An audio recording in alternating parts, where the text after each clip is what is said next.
All right, we're live. Welcome to Not Mainstream. Friday the 13th. Unlucky, lucky. It's a good day. I think it's been a great day. Trump pulled this. Basically, Trump pulled us out of the Iran nuclear deal. A lot of stuff has happened this week. A lot to cover. A lot with Harvey Weinstein and maybe the fall of Hollywood. You've got the NFL and the National Football League, or No Fans Left, or not for long, I guess you can call it. I do have some local news about. Well, it pertains to the national anthem controversy. I do have some local news to talk about later. Interesting. Which does pertain to this issue, and also I have a local story to talk about when it comes to the Confederate flag issue as well. It's also local. So, all right. And we see, and don't forget, we got Eminem, and apparently there was a BET award that happened this past week that I completely must have missed because I didn't give a crap about it or not. Oh, I didn't either. I didn't see it. I mean, I saw some response videos to the Eminem thing, including Paul Joseph. I saw a lot of response videos, a lot of parodies of it too, because it was so insane, so stupid. But let's get down with, let's see here. I got a whole bunch of links. Let's get with the whole Iran nuclear deal, because that happened earlier today. Let's see here. So basically what Trump did was he did not recertify the Iran deal. Now, according to Dennis Michael Lynch's DML News, they said by law, President Trump must review the deal every 90 days. Apparently, the 90-day renewal has been up. He says he's not going to recertify it. And this is what Trump says, that by not certifying the deal, President Trump has put pressure on Congress to come up with a law that keeps Iran honest and increases the ability to inspect Iran's missile and nuclear programs. However, if Congress cannot come up with something within 60 days, which Trump agrees with, he will exercise his power as president to discontinue the unilaterally from the Iran nuclear deal. So basically, Congress has 60 days to come up with something that President Trump likes. If he doesn't like it, he's going to wipe out the nuclear deal, which apparently if it's up to Congress, then we won't have a nuclear Iran deal because they can't get nothing done. They can't get health care done. They can't get tax reform done. They can't even get the wall done. I mean, we saw that. And don't think that that's by accident either. They can't get anything done. I mean, it's all it's planned like that. I mean, you know, you have John McCain who's screwing over the American people. You have all the anti-Trump forces working within, screwing over the American people, trying not to get his agenda pushed through. I mean, if they were like this with Obama, then half of the stuff that Obama did would have never been passed. See, that's the sad thing about it. They are tougher on President Trump than they were on Obama, referring to Republicans. Yeah, I mean, you know, Obama was, you know, the Republican boy and the Democratic boy. I mean, he was they all loved him. I mean, you know, they didn't care about his political armband that he had around him. They didn't care if he was a Democrat. They didn't care if he was a Republican. You know, he was the establishment guy, and that's what they wanted. That's who they got, and they didn't really care. Trump is anti-establishment. Basically, Trump is Stone Cold Steve Austin. All right, he's giving the middle finger to the establishment. He's going to stun the establishment in the 2018 primaries because of the whole, you know, the anti-Trump forces that is awakened at this point of time. Very true. Very true. And I got a strong feeling that anyone that's pro-Trump, that's pro-Trump agenda, is going to get elected in 2018. It has to happen. And we got Steve Bannon going around, basically destroying the GOP from the outside. He's going around blowing everything up. But I got a feeling that Congress is not going to come up with nothing within 60 days. However, they better come up with something because we have the Democrats that's basically aligning with Iran, and the left, the extreme left, is aligning themselves with Iran. For some odd reason. They love to align themselves with the terrorists for some odd reason, and the dictatorships of North Korea. They love that. They love that. Even though they blame Trump of being a dictator, which is hypocritical. That's ridiculous to say that this president is a dictator. If he were a dictator like they claim he is, he would be like, okay, you want me to show you dictator? I'll show you dictator.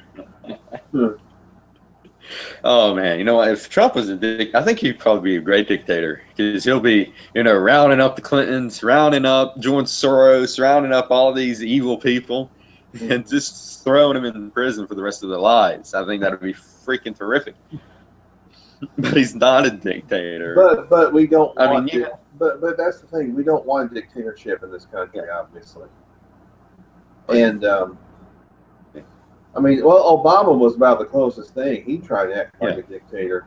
Yeah, and for those that's bitching about Trump's executive orders, the reason why we bitched about Obama's executive orders is because they were 100% unconstitutional. Mm-hmm. Trump's executive orders, legal. All right. Mm-hmm. Big difference. We saw that with the whole Obamacare thing. He ended the subsidiarities, which was 100% illegal. We see with like 15 states is now trying to sue because of that. There we go. Yeah. So let's see here. All right. It's loading. Okay, here we go. Basically, a new multi-state lawsuit has been announced to stop President Trump from halting key Obamacare payments to insurers. 15 states and Washington, D.C. are signing on to a new lawsuit for which will be filed Friday, I guess today, according to Sarah Lovehelm, a spokeswoman for the California Attorney General Xavier Becerra. Trump announced they would stop making payments, which led to an outcry from critics saying he was sabotaging the health care law. That's what we want. We don't want Obamacare anymore. We want it to be sabotaged. So basically what Trump is doing is taking a pencil and poking holes through Obamacare. Because we see him, we saw him sign the executive order that allows insurance to go across state lines, which is terrific. Rand Paul was highly praised on that. Ted Cruz loved that as well. So we saw that happen earlier this week. So Trump is taking the pen and putting holes in it because Congress isn't doing anything. Yep.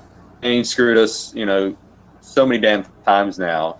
It's not even funny because we knew John McCain was going to screw us, all right? And he's going to screw us on tax reform as well. So be prepared. John McCain is as useless as tits on a board. That's what he is. Yeah. I mean, I don't feel sorry for him at least one bit because, it's karma. The man needs to retire, period. I mean, he's the poster boy for why there should be term limits in Congress. Yes. He's the poster child for that. Yes, he is. He just needs to retire. Yeah, absolutely. The only way he will retire is if he gets voted out in 2018, and I do see that happen. Hopefully that'll happen. But going back to the Iran deal for a little bit, so what do you think? Do you think Congress is going to come up with something within 60 days? I don't see it happening. I don't see them. They're doing their absolute best to sabotage this president. Mm-hmm. And I'm talking about the Republicans. I'm not talking about the Democrats. I'm talking about the Republicans. But both of them are. Mm-hmm. Yep, both sides. That's what both sides are doing. They are trying to sabotage this president. Mm-hmm. Yeah, absolutely. That's just. I mean, to me, that's just wrong.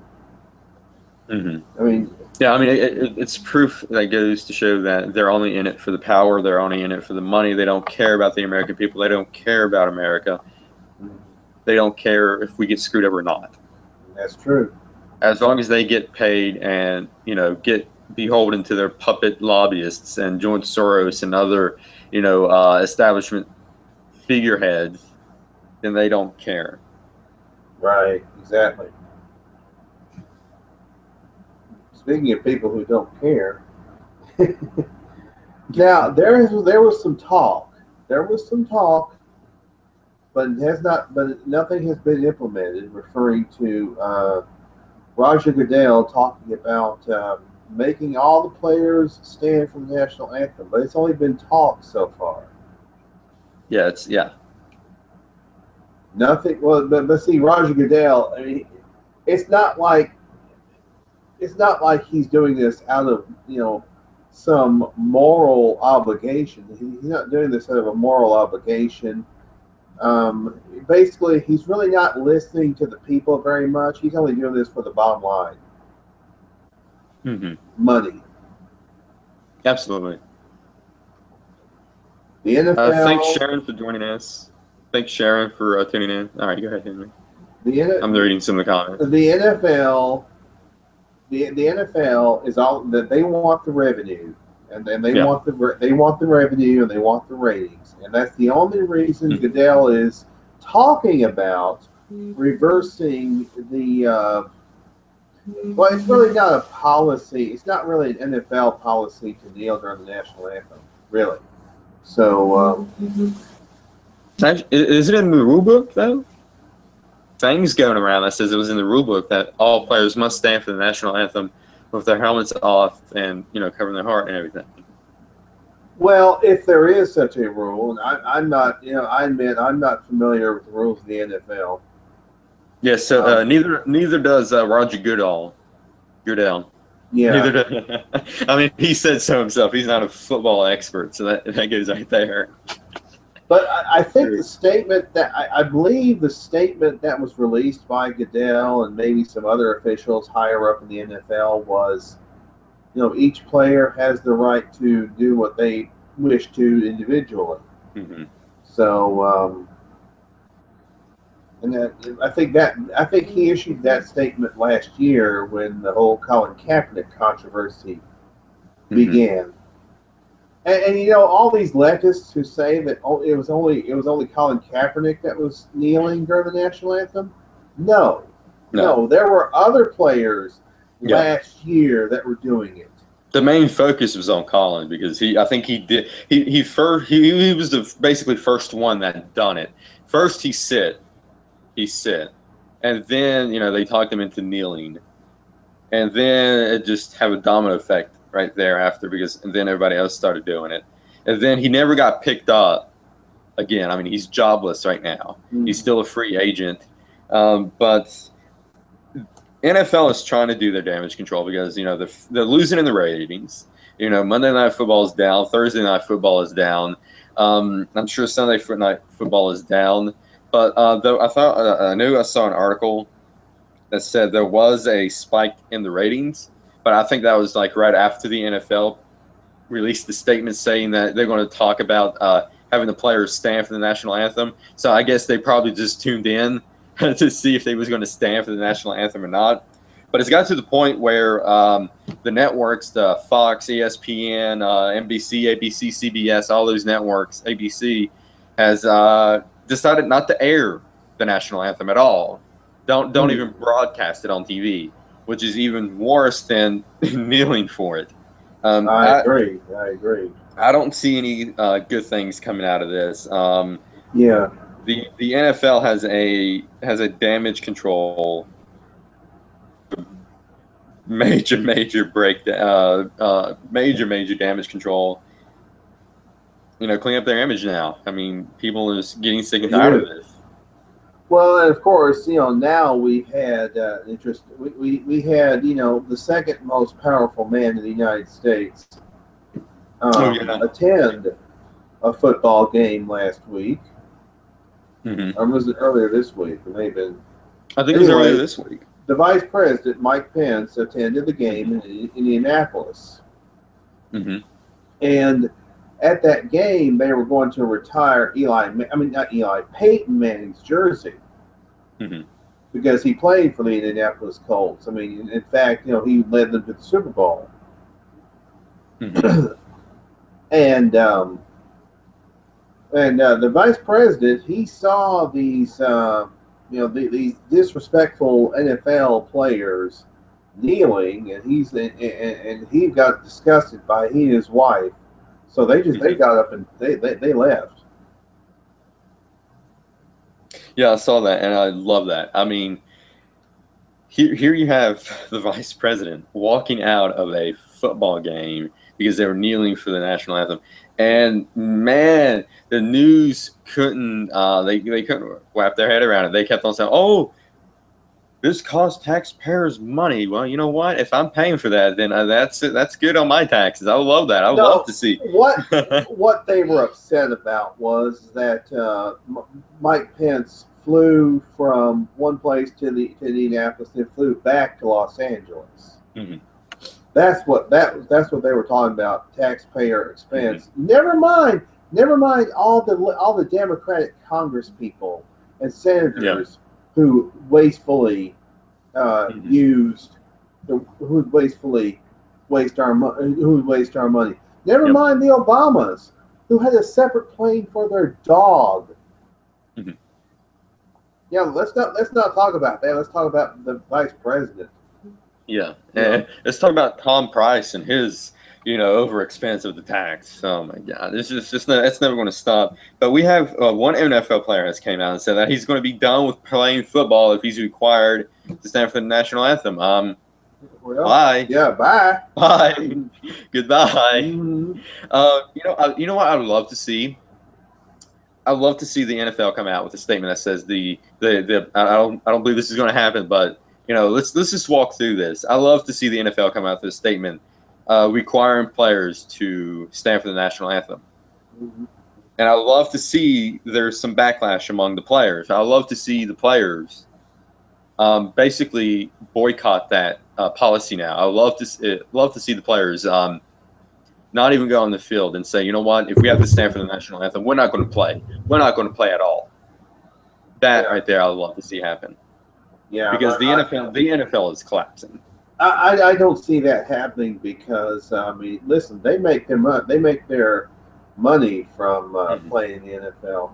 Yeah. And one thing I was going to mention, it was actually the Indianapolis Colts playing the San Francisco 49ers, Colin Kaepernick's former team.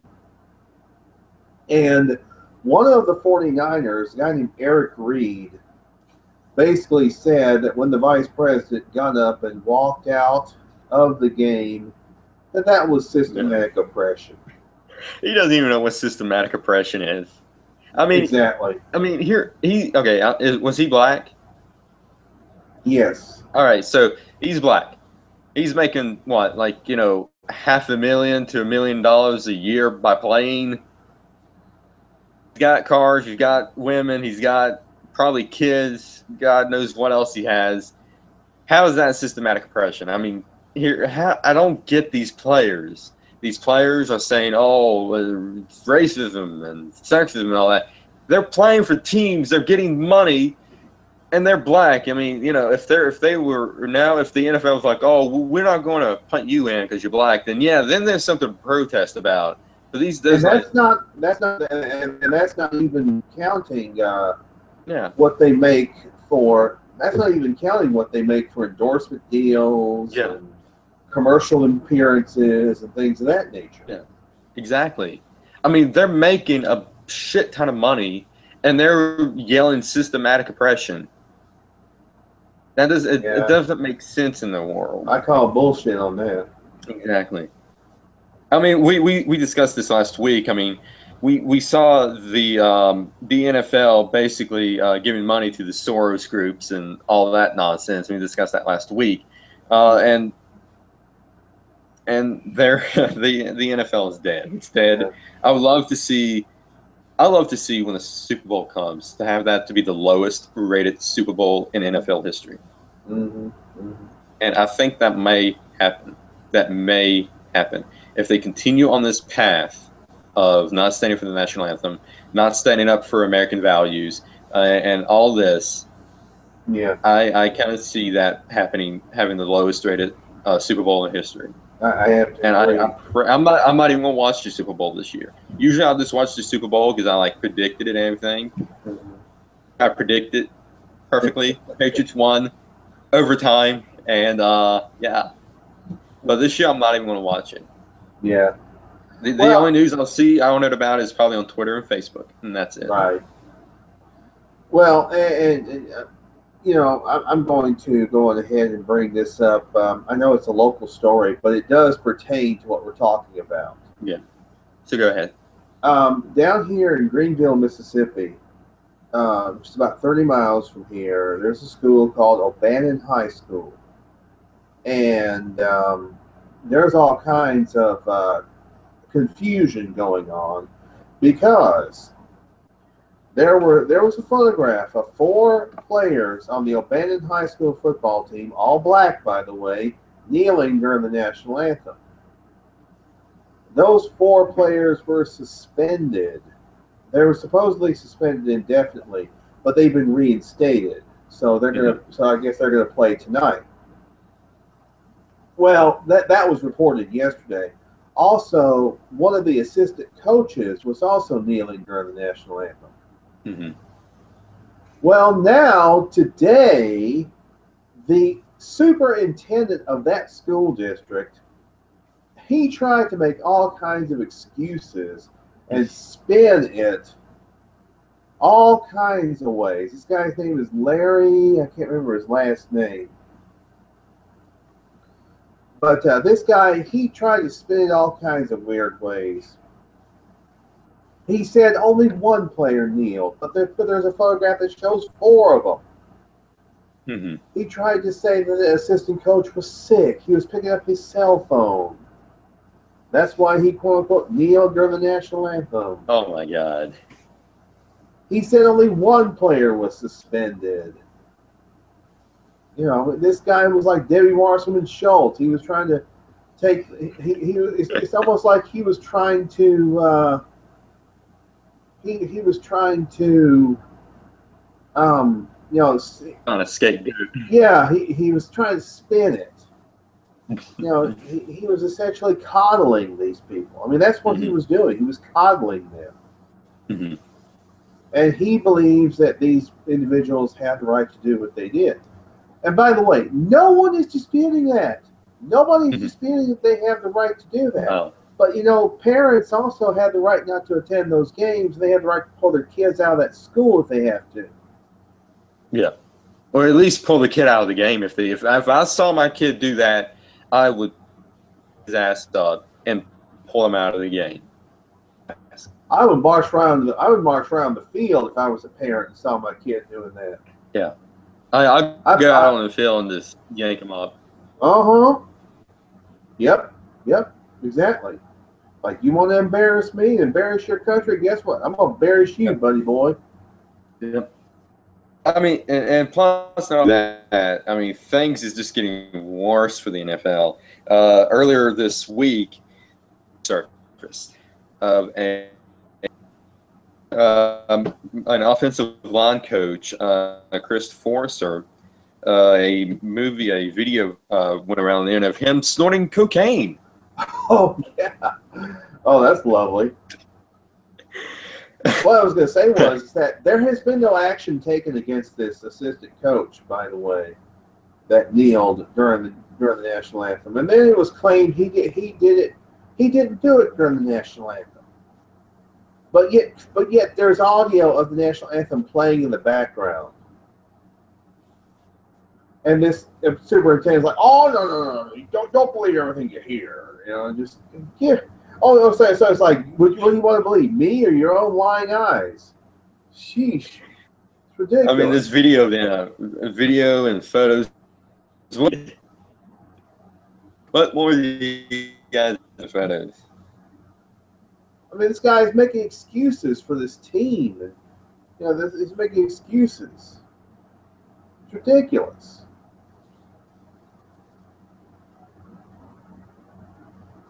But yeah, the video that shows the offensive lineman coach snorting cocaine inside the Dolphins' office before a meeting.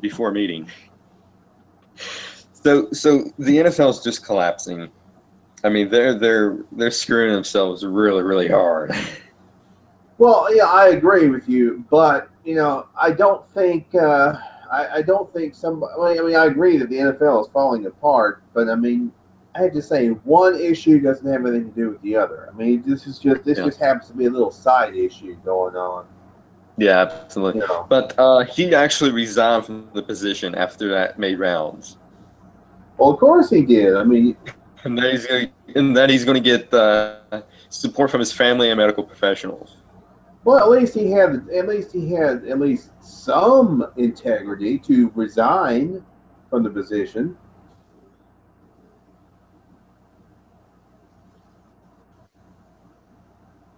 He showed a little bit of integrity. Yeah. I mean, at least he showed a little bit of integrity.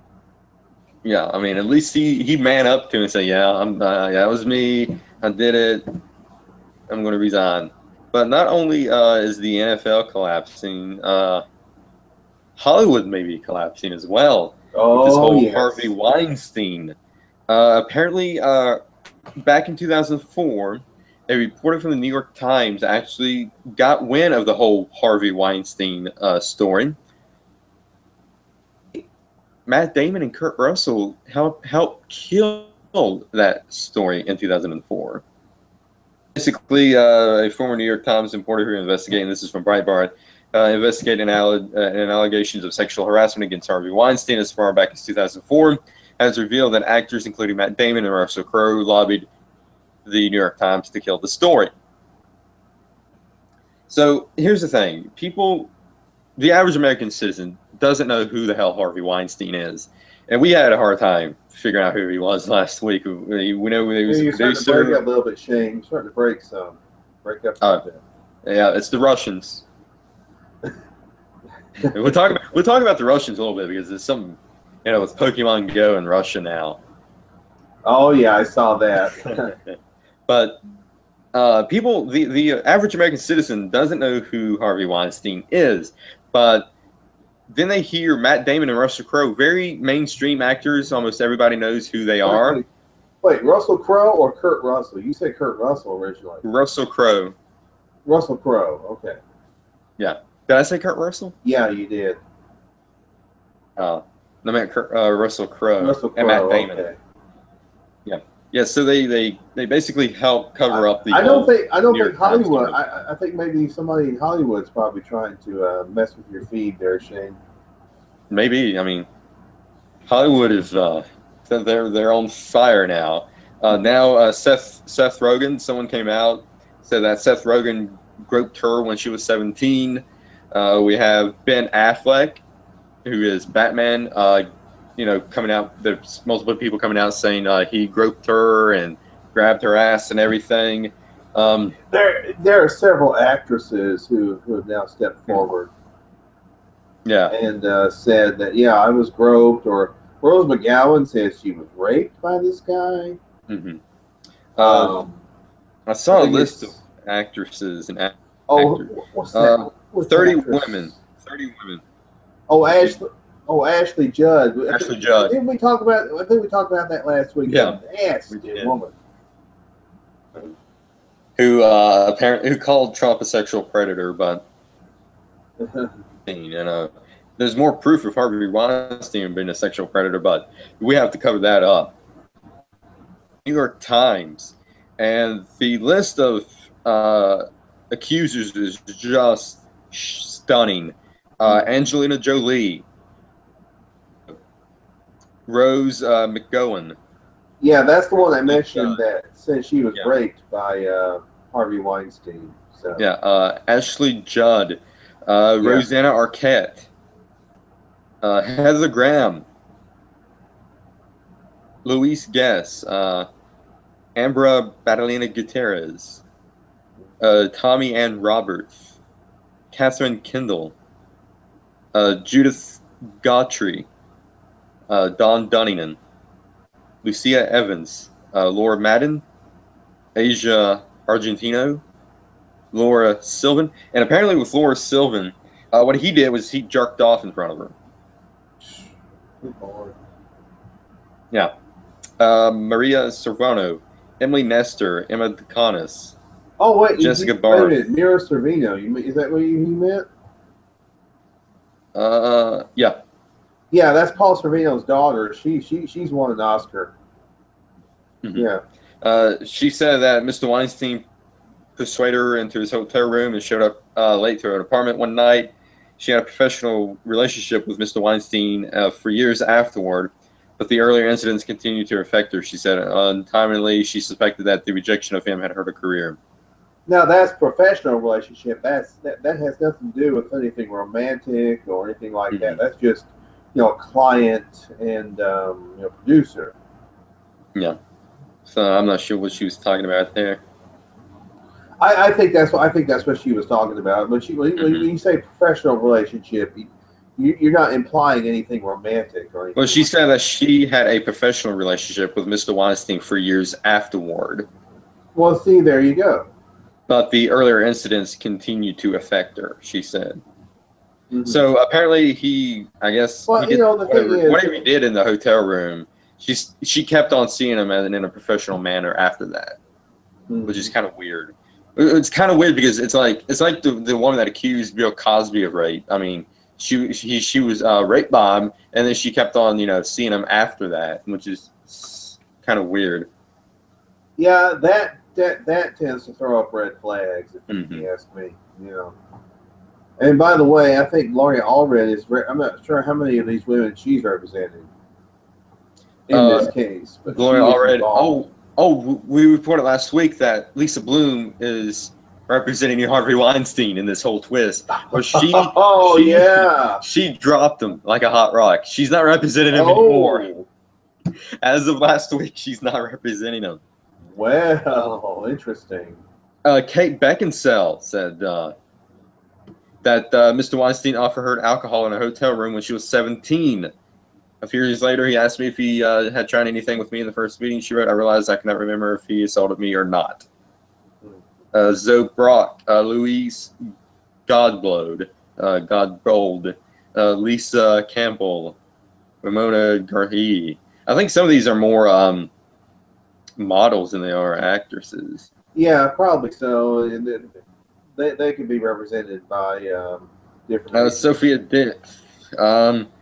Apparently the one time he jerked off in front of a woman. Sophia Dix, he did it to her. When she emerged, she said that she found Mr. Weinstein facing a door and masturbating. I quickly closed the door and locked it. She said, then when I heard the room services come to the door, I just ran. So, yeah, this dude is now. Apparently, I read somewhere that he went to Europe, get help and seek treatment. Wasn't the case. He never went to Europe yet. He went to a sex rehab I think in Arizona, but they said the reason why he went to Europe to so he can't get extradited because Europe saves him from getting extradited. But apparently that was fake news. He's still in the United States, as far as I know. He's still here. He's in this rehab facility. What I was going to say was that these actresses, when they were younger, they were trying to get a part. They were, I guess, they were desperate to they wanted to be actresses. They wanted to be they wanted to be in the film industry, or if they were models, or whatever. And that's why they speak out for the longest time. Yeah, they wanted because they were so desperate to do anything to get the fame and fortune they wanted. I mean, their careers, younger people. Thing is, their careers were just starting, and if they had spoken out at that time, there was always the chance that they would have not had a career. Yeah, because he was severely famous. And you have some young, the media likes to call them, and Hillary Clinton loves to call them bimbos. You have some young bimbo come out and say, me, going to do some pull a few strings and keep you quiet. Indeed. Not Well, only. Don't forget. Speaking of Hillary Clinton, don't forget the Weinsteins and the Clintons are very close. Oh yeah. And in fact, old Bubba Boy, he likes to go to some Clinton news. I was going to say, old Bubba Boy likes to go to Pedophile Island with Harvey Weinstein too. This is from Roger Stone and Robert Morrow. It is called War on Women, and basically what it is, give you a quick rundown of it, is all of the has done. Pedophile Island is in that book. Everything, and it is depicted very, very harshly. I mean, let me see if I can read. I read a short. All right, here we go.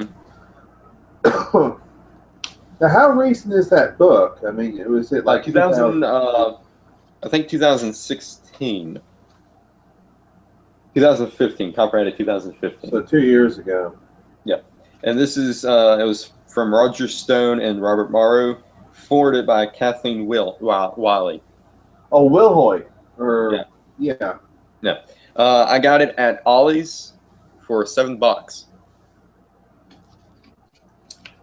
When I'm in Dallas this next week, we may be going to. There's a bookstore there called Half Price Books. Ooh, cool. Yeah, go there and check it out. I've finished chapter 1. I'm on chapter 2. Chapter 2 is talking about Juanita Broderick. Oh yeah. The first chapter is basically the early career of Bill Clinton, and apparently he raped a whole bunch of women on at college and everything. But let me read a paragraph right here. The story of Little Rock. Legal secretary named Carolyn Moffett claimed that in 1979 she met the governor at a political fundraiser and shortly afterward receiving an invitation to meet him in a hotel room.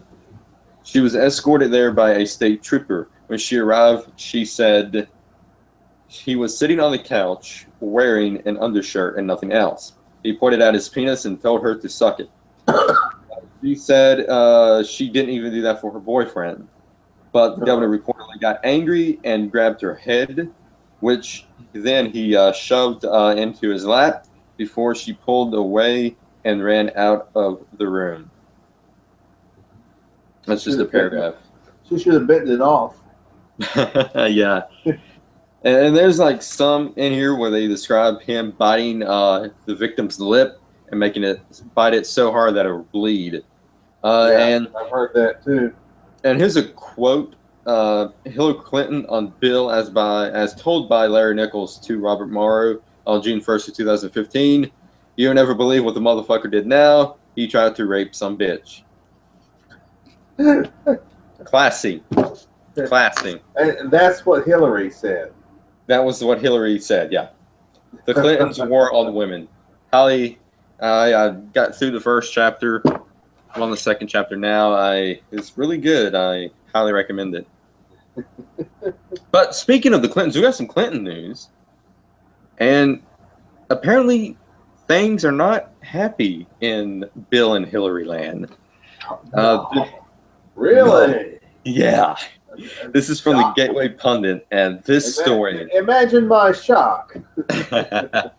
This story, I have to read the entire article because it's so fucking funny. Report: Bill and Hillary haven't spoken in months after he threw her book, What Happened, in the trash.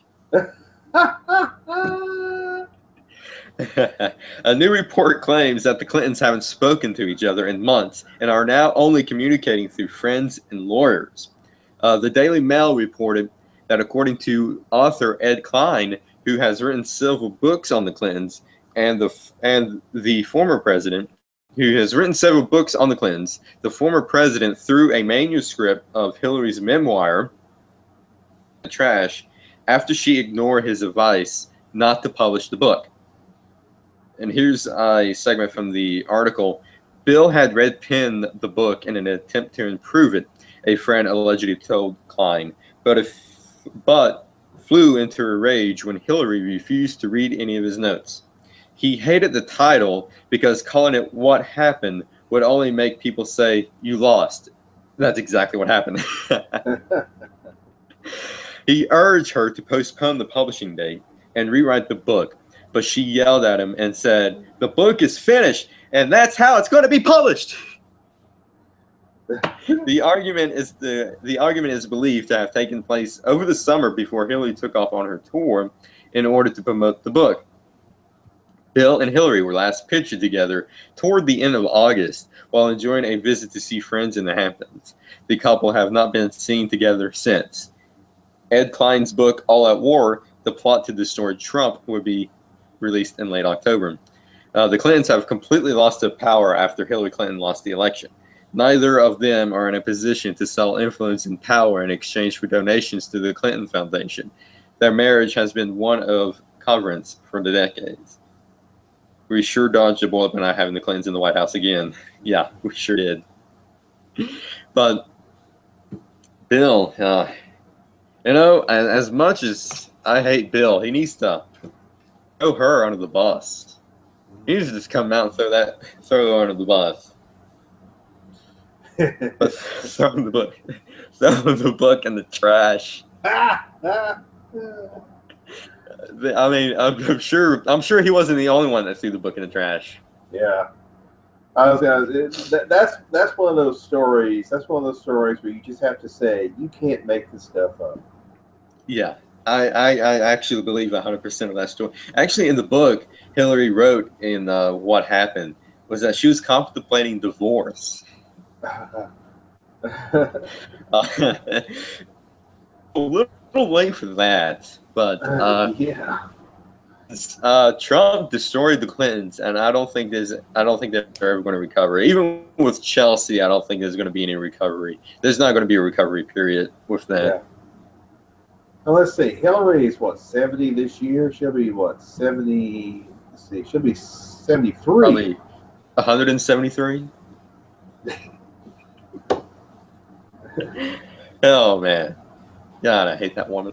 I don't. Just make her go away. I personally don't think she's going to run again. I think she will.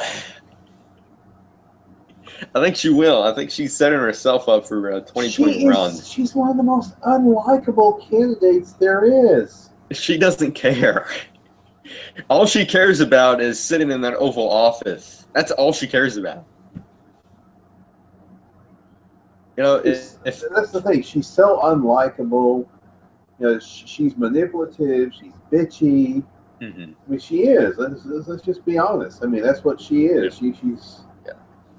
I mean, she just used Bill for political gain. That's it. Mm-hmm. Bill and Hillary Clinton, they're one of the worst groups of people ever.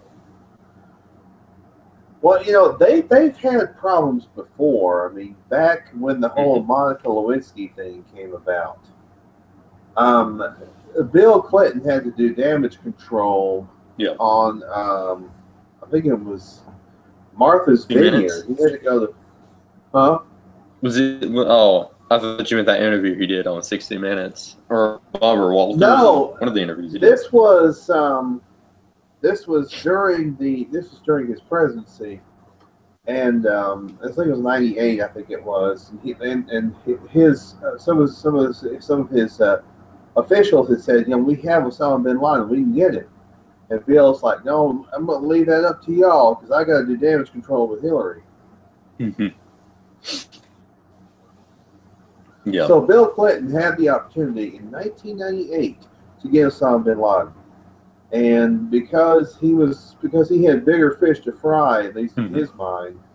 Well, in the book, they talk about the Waco incident, and you probably remember Waco, Texas. Yes, David Koresh. Yep. Yeah, the whole cult thing. Well, apparently Hillary Clinton told Janet Reno to do that. Janet Reno to take action on Waco. That would not be surprising whatsoever. Absolutely not. Let me see here. Going back to Weinstein for a bit. Sessions tells FBI to open an investigation into Harvey Weinstein.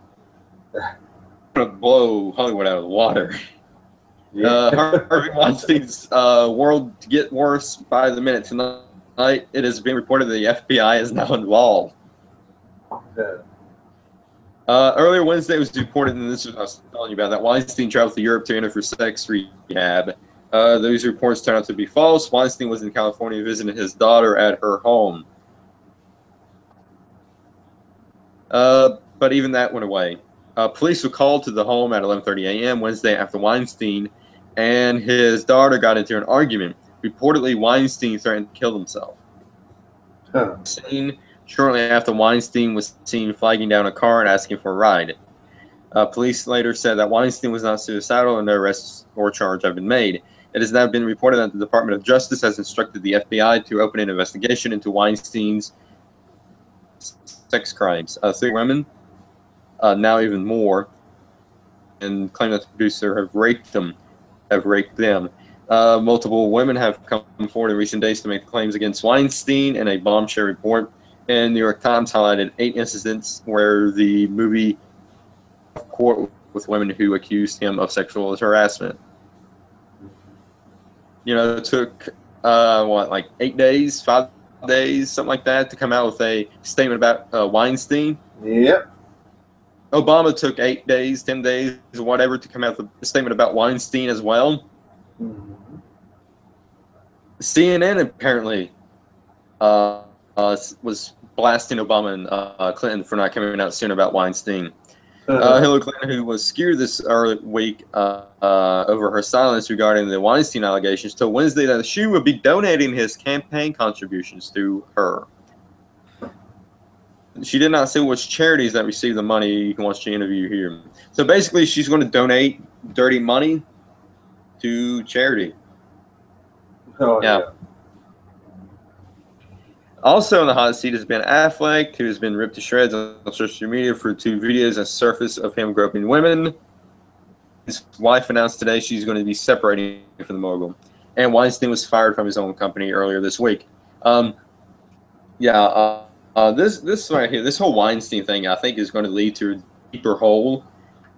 More and more people coming out. We saw Terry Crews, the guy that does the Old Spice commercials. Mm-hmm. Terry Crews. Mm-hmm. He came out and said that he'd been groped by a movie producer. Mm-hmm. Yep. We've got like Ben Affleck videos of him groping people. We've got who else? I'm trying to think who else that came out. Oliver Stone has been reported that he groped a woman. Yeah, a lot has happened. A lot of Well, you know, it's not just Harvey. I mean, as far as the production company, it's he and his brother Bob. They run the company, and his brother has said, you know, the movie releases that they have scheduled, those will go on as usual. So, but the thing is, that's really not the issue. I mean, the issue is this guy is a sexual predator. Yeah. Sharon Morocco said Harvey Weinstein jerked off into a plant. If I'm not mistaken, yeah, I heard that.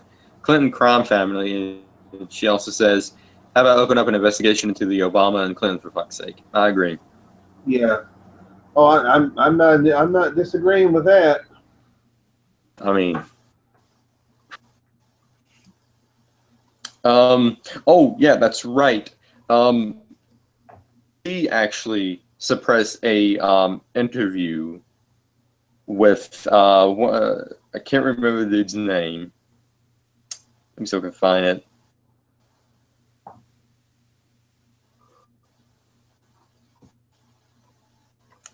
Oh crap.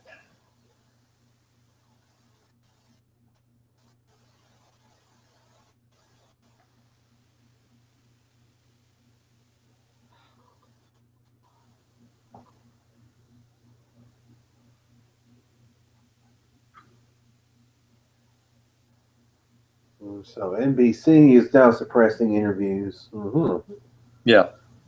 Well, well, I mean, their initials are nothing but crap. So. And Megyn Kelly, her tanking.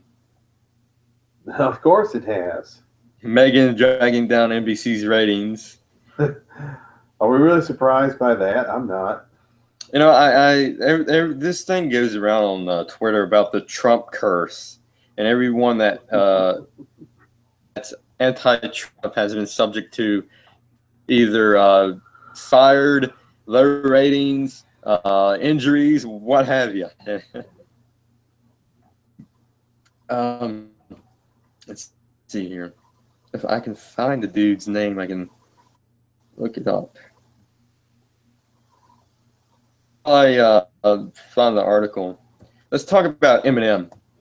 And apparently there was a this past week.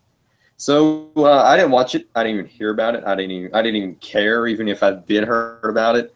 So Eminem, who should be in a retirement home,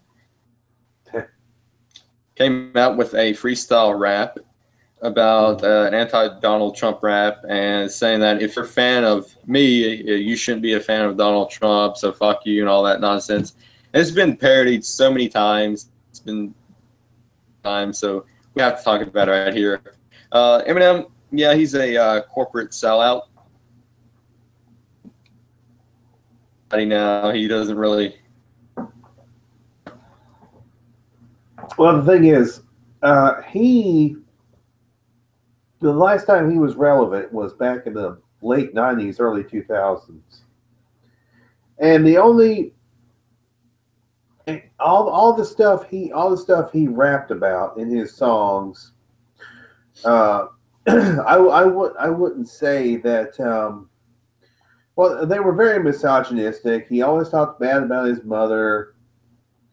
He said his mother mistreated him. He said he wanted to kill his wife or his ex-wife or whatever. Mm-hmm.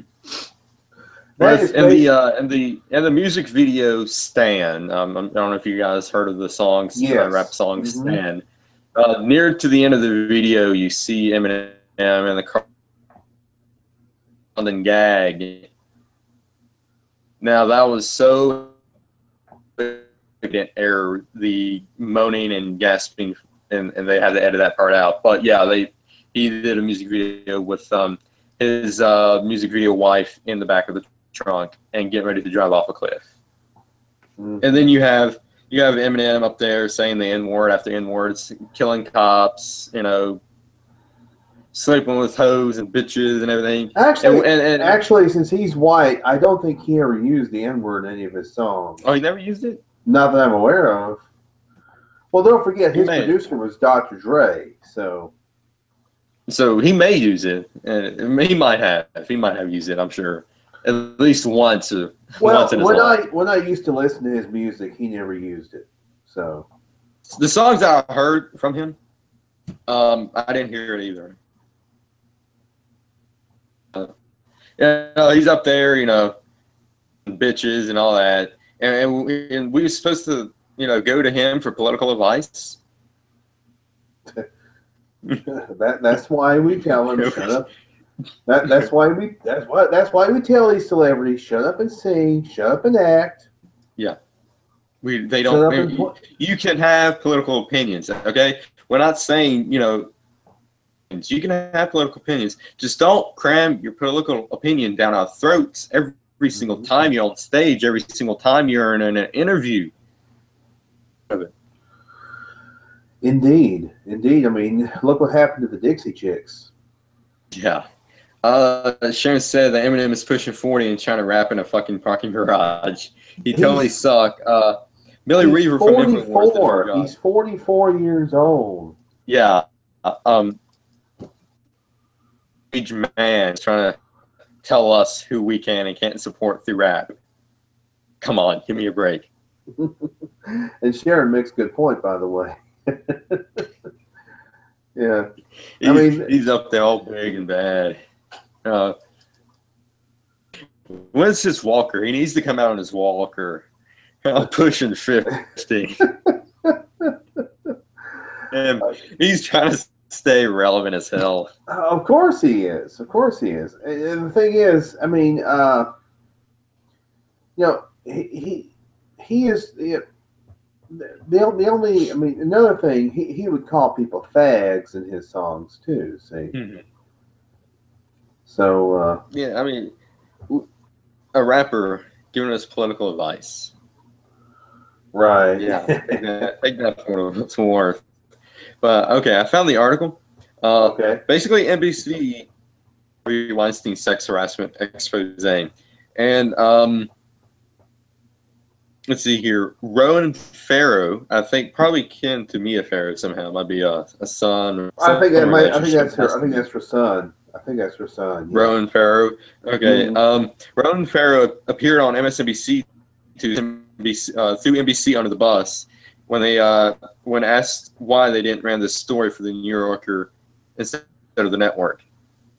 He had an expose about Harvey Weinstein and his sex harassment, I guess you can say, and NBC didn't air it. The NBC News passed on it. Yeah, I'm not really shocked by that. You know. Yeah, because the mainstream media, they want to know what they want you to know. They want you to know what they tell you to know. So stuff like this, this dude's a power player. Has strings out the wazoo. That's the thing. So the left stands up for their own. The right. I mean, we on the right we have it split down the middle. We have the right, who are conservatives, true conservatives who, love their country and don't have any ulterior motives for anything. And then you have the left. You have the rhino Republicans who don't give a damn about anything except power and money, and they eat their own. So there you go. Yeah. Well, Jimmy Kimmel was back in the news about this, and all of his late night brethren is under fire because they're not making fun of the whole Harvey Weinstein sexual allegations. Even though when the women that came out against Donald Trump and his sexual exploits, they were all on it, but Harvey Weinstein off limits. And Jimmy Kimmel. This is Breitbart. Jimmy Kimmel says that he never called himself the moral conscience of America, even though he came out and preaching about Obamacare, preaching about gun control. He says he's not the moral conscience of America. Yeah, I like to see how many people Jimmy Kimmel wrote. I really hope there's some women out there that comes out and say that Jimmy Kimmel groped me, sexually harassed me. Come on. There's got to be some women out there. I mean, he did the Man Show, for God's sakes. And the Man Show, they had a whole bunch of women on there jumping up and down on trampolines, insanely clad. You probably remember that. I always liked that. I always liked seeing the women jumping on the trampolines. I know. That was great. And I was young. There was an episode back in 2000, right around Christmas time, where Goldberg was on there. Oh, cool. I didn't know that. And they were singing the dreidel song because they were all Jewish. And they were all singing the dreidel song and dancing around. It was hilarious. Oh man, I have to look that up. But man, what happened? It might be on YouTube. That probably it. What happened to Jimmy Kimmel? He went from Man Show to crybaby, to being a little crybaby, social justice warrior. Yeah, exactly. You took the words right out of my mouth there, Shane, when you said SJW. Yeah.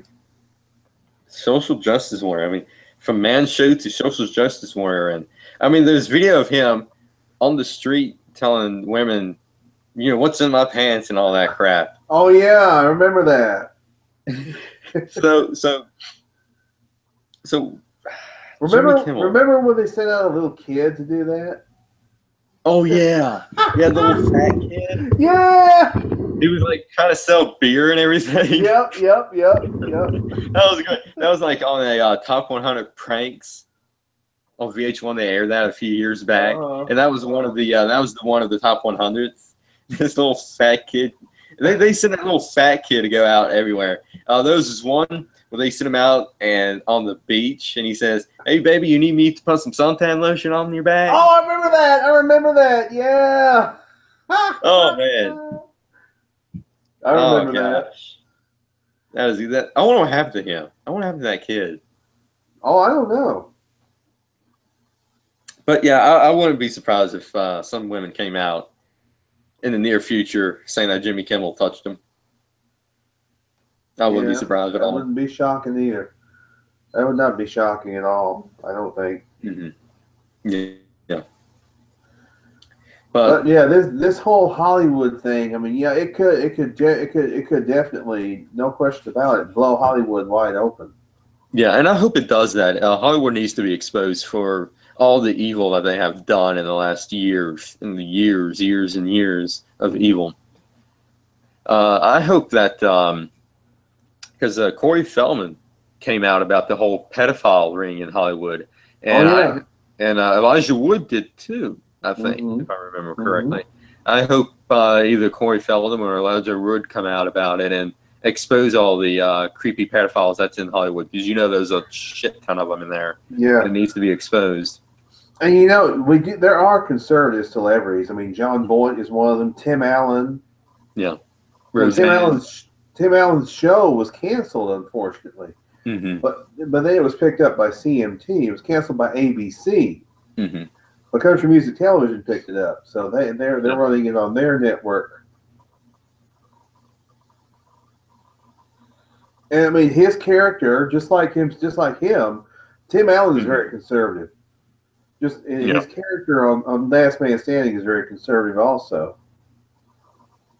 So, but yeah, I mean, it's unfortunate to see conservatives treated like crap. Although John Voight has kind of avoided it for the most part, and James Woods, he just retired from acting. Yeah. Speaking of James Woods, I think he came out and said he's getting Alzheimer's. Oh my gosh. Yeah. Poor guy. He did a tweet. Yeah, he had a tweet. Let's see if we can go back and get it. But yeah, I think he's retired from acting, like you said, and he is. He's retired. Yeah. He's. I mean, I retweet stuff from him all the time. I do. He's great. Oh, he's great. I love James. He is great on Twitter. Yeah. Let me see. Well, our best wishes and hope, and thoughts and prayers go out to he and his family for sure. Absolutely. Of course, it didn't hurt that he's a great actor. I mean, it doesn't hurt that he's a great actor. I remember. I'm surprised they haven't associated him with racism. Oh yeah.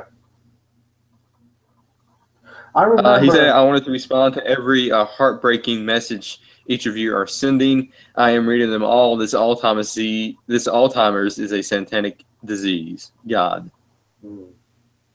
So apparently he has early onset Alzheimer's. Oh my gosh. But I remember it was a little bit after 9/11, and he was on Bill O'Reilly show. He talked about he was on a plane, and he said that he believed that one of the hijackers was actually on that plane that he was on about a week before. About a week before 9/11. So and right then and there, I realized, oh hey, this guy sounds pretty conservative. I always liked him as an actor. I always liked him as an actor, but I didn't realize he was. He's a fantastic actor. He is. He's great. One of the great. One of the movies I saw him in is called Ghosts of Mississippi. Yes, and it tells the story. He played. Yeah, it tells the story. Beckwith. Yes, I'm very familiar with that case, by the way. Yeah, because that happened. That happened right here in Mississippi. I mean, down in Jackson, Medgar Evers, Byron Neal Beckwith shot him, and he was in prison for something completely. He was in prison but they never could convict him. Yeah. They never could convict him because they couldn't get, you know, they couldn't get a jury to agree as to what he did. And then finally in 1994, that's when they finally put him back on trial, and they found him guilty. Mm-hmm. And they sentenced him to, you know, spend the rest of his life in prison, which wasn't very long. Mm-hmm. And as much as I hate Whoopi Goldberg and Alec Baldwin, they really did good in that film too. They did. I have to agree. It was just a great film altogether. Love And that. Meathead directed that movie too. Rob Reiner. Yeah. Yeah. Oh God. Don't get me started on Meathead. William H. Macy was in that too. William H. Macy. Yeah. William H. Macy. Yeah, it was a good movie. Mm-hmm. Unfortunately, it's half for the people I don't like, but still, I know they acted pretty good. They it was directed, as much as I hate Meathead, it was directed terrifically. I'm surprised that the left doesn't come out and say James Woods is a racist, because he played a racist in that movie. Oh, another actor who's very conservative. You mentioned him earlier, Kurt Russell. Yep. Kurt Russell is conservative. I want to see the new Guardians of the Galaxy because he's in that. The Guardians of the Galaxy Volume 2. Nice.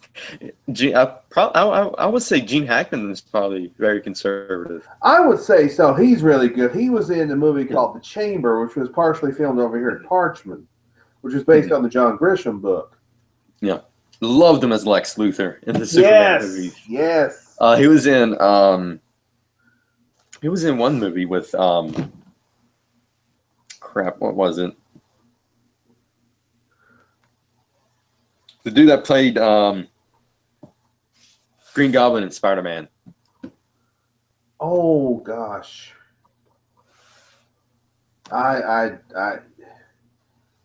Yeah. I'm trying to think. Can't think of it. Oh, Mississippi Burning. Who? Mississippi Burning. Yes, that's the movie.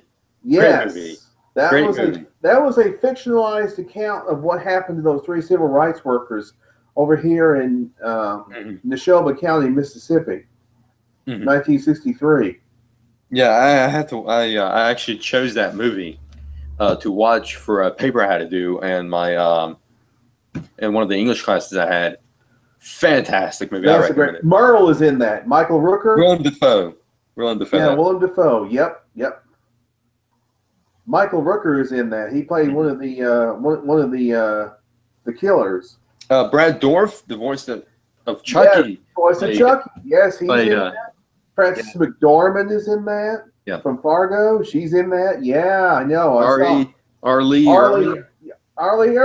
Yes, he's conservative too, by the way. Yeah.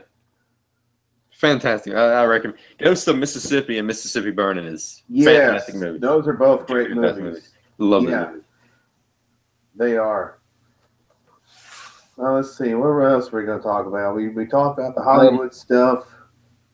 Undercover Video came out with Project Veritas and the New York Times. Undercover New York Times editor claims to be former Antifa member, admits Trump bias. Project Veritas has released an undercover video that reveals bias against Trump at New York Times. Veritas reveals the lies of Nicholas Dortch, the audience strategy editor of the New York Times. In the video, Dortch claims that the FBI claims former FBI director James Comey is his godfather, and that he was a member of Antifa, and that he chose to work at the New York Times because he doesn't have to be objective. Dortch worked on former President Barack Obama's campaigns in 2008 and 2012. Failed Democratic president candidate Hillary Clinton recruited him to work on her campaign, which forced him to quit his journalism career. I'll post the video down at the description below, and you guys can check out that video. But basically, he says that there's major bias at the New York Times. Trump, not surprising.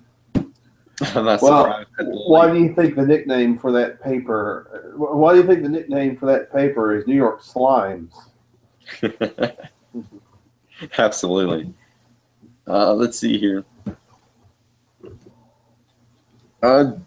Democratic IT aide called as flight risk as more details revealed against him. Oh, here we go again. This is the A1 brothers. Again. Again. Like there's something new that emerges about these people every week. And we're the only guys that's covering it. Oh, Bob Menendez is still on trial. Oh yeah. The case against Imran Awan and the IT aide rep, Debbie Wasserman Schultz, hired that is suspected of stealing equipment and data from Congress, was in court last week. During the proceedings, Assistant U.S. Attorney Michael Marandel revealed some telling things about the case, according to Fox News writer Frank Minter. Imran was the subject of a criminal investigation into alleged cybersecurity violations. He and his wife, along with two of his Pakistani-born brothers, were the subjects of an FBI investigation regarding their IT work with dozens of Democratic congressional offices. The probe led to his arrest for bank fraud by the FBI at Dulles International Airport while he was trying to board a flight to his native Pakistan on July 25th. Imran was in the U.S. District Court for the District of Columbia Friday morning as the court proceeded with its bank fraud case. Imran's wife, Haneen Alvi Awan, was present in the courtroom. She had fled to Pakistan after the police initiated the investigation, and a federal grand jury later indicted her and Awan on 4 counts, including conspiracy, conspiring to obtain home equity loans for $165,000 and $120,000 from the Wright-Patman Congressional Federal Credit Union, and then transferring money to Pakistan. Both Imran and Haneen Alvi's passports have now been taken. However, Imran's lawyer has asked that the travel restrictions to be removed, which led to Miranda revealing when Imran was arrested, a cell phone found on him had been wiped clean just a few hours before. Chris Gowen, Imran's attorney, claimed that his client had recently bought the phone, which explained the lack of data stored on it. But Miranda said that the FBI found out that the phone had been wiped clean at 6:30 p.m., the same evening he was arrested. Additionally, on the laptop found on Imran, a resume was discovered. The document, in addition to other details such as the A1 selling their Virginia properties, led to prosecutors to believe that Imran had no intention of returning to the United States and should not be given travel privileges. Gowen also asked about the computer Debbie Wasserman Schultz wants to be returned to her. According to the report, Schultz had previously threatened the chief of Capitol Police in a public hearing with consequences if she didn't get the device back. Gowen said that the computer was seized from a public area of a congressional building, and that the computer and other documents found on it are protected by attorney-client privilege. Therefore, the evidence found within it should be excluded from future court proceedings. Mm-hmm. A bag containing the computer was seized around midnight 2017. Why Imran was in Longworth Congressional Building at that hour, after he had already been fired by every Democrat except Schultz, whose office isn't in Longworth, remains a question. Congress has been asked to open an ethics investigation to discover why Schultz kept Imran on her payroll after the Capitol Police investigation regarding the possible theft of congressional computer equipment, massive amounts of data transfer from the congressional system, alleged fake computer data created to thwart investigators, and data mine, which included emails from members of Congress, became known. So yeah, that's the whole update on this whole case, because you're not going to hear anything from the mainstream media about this. Right. Yeah. They would cover this thing up. Yeah, I'm glad. I'm glad that we are keeping on top of the story. I'm glad we're keeping on top of this because nobody else really is. Exactly. And I'm wondering, did they use the bleaching programs that Hillary Clinton used? They might have. It wouldn't surprise me at all. Mm-hmm. I wouldn't be surprised. Wouldn't surprise me either. There's all kinds of. I mean, it's amazing it's amazing how you can erase data from computers these days. Yeah, and you know, if they don't do it the right way, there's always ways to get that data back. Yep. Or Amy. Just use magnet. Hey Amy, just use magnets. Yeah, bitch. Magnets. Yeah. Oh, there's a guy I watch on YouTube. His name is the Rad Brad. He plays video. He does video game walkthroughs. He's a big Breaking Bad fan. He always says "bitch" all the time. Yeah, he's great. He's a big Breaking Bad and Better Call Saul fan and Walking Dead fan. All right, Zero Hedge posted an article. The U.S. government has experimented with controlling hurricanes. You think this is all a conspiracy?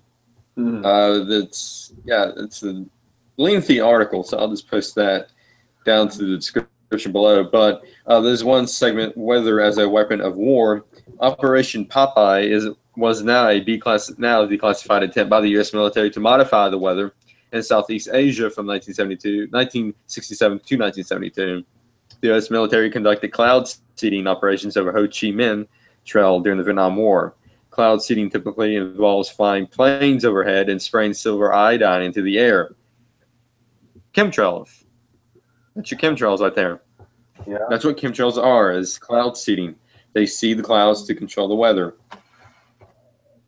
You have this lengthy article from Zero Hedge, but I won't go into much detail about it. I'll just give you guys the article in the description below. But yeah, it doesn't surprise me about the weather. Government controlling the weather and everything like that. Right. They use those silver iodide, like, I don't know. I'm not sure if it's in capsule form or what, but they'll seed clouds. That's what they do. Sharon said George Webb on YouTube is keeping up with this, and so is Luke Roeski from the Daily Caller on the A1 Brothers. Ah, good. Yeah, Daily Caller is keeping up with this, and that's why I'm getting most of the information is from Daily Caller. But that news article that I got was DennisMichaelLynch.com. So last week we had a horrific tragedy in Las Vegas. Oh yeah. And now even more reports is coming out about this. Now they're saying there was a second shooter, there wasn't a second shooter. There's been questions about that. There's been questions with the police saying that the security guard was shot, wasn't shot. The timeline doesn't add up about this. And this is from Powell Media Incorporated. MGM retorts disputes new timeline of Las Vegas shooting released by authorities. And let me see. Yeah, this is a pretty short article, so I'll read it to you guys. A spokesperson for the MGM Resorts told the Daily Wire Tuesday night that most of the recent claims by law enforcement officials about the timeline leading up to the Las Vegas massacre may not be accurate. Excuse me. Clark County Sheriff Joseph Lombardo announced Monday that the timeline of the events leading up to the shooting has changed. The change involved the security guard Jesus Campos, and when he was supposedly shot by the gunman Stephen Paddock. Originally, the story was that Paddock shot Campos at approximately 10:18 p.m., 3 minutes after Paddock quit shooting at the concert. However, Lombardo said that Campos was shot 6 minutes before Paddock started shooting at the concert at 9:59 p.m. A new timeline instantly raised new questions centered around the response time of law enforcement officials and first responders. However, MGM Resorts indicated Tuesday evening that the new timeline of events presented by law enforcement may not be accurate. In an email to the Daily Wire, MGM Resorts spokesperson Deborah DeShong wrote, "This remains an ongoing investigation with a lot of moving parts, as evidenced by law enforcement briefings over the past week. Many facts are still unverified and continue to change as events are under review. We cannot be certain about the most recent timeline that has been communicated publicly, and we believe what is currently being expressed may not be accurate. We understand the public's desire for information and the importance of getting our community and the public at large the information they deserve, and we are doing everything we can to support law enforcement's efforts to do so. Therefore, it is not appropriate for us to comment further at this time on what remains to be an open matter for law enforcement." Another new piece of information came to light on Tuesday as CBS News reported that Paddock supposedly used the hotel's freight elevator in days leading up to the attack.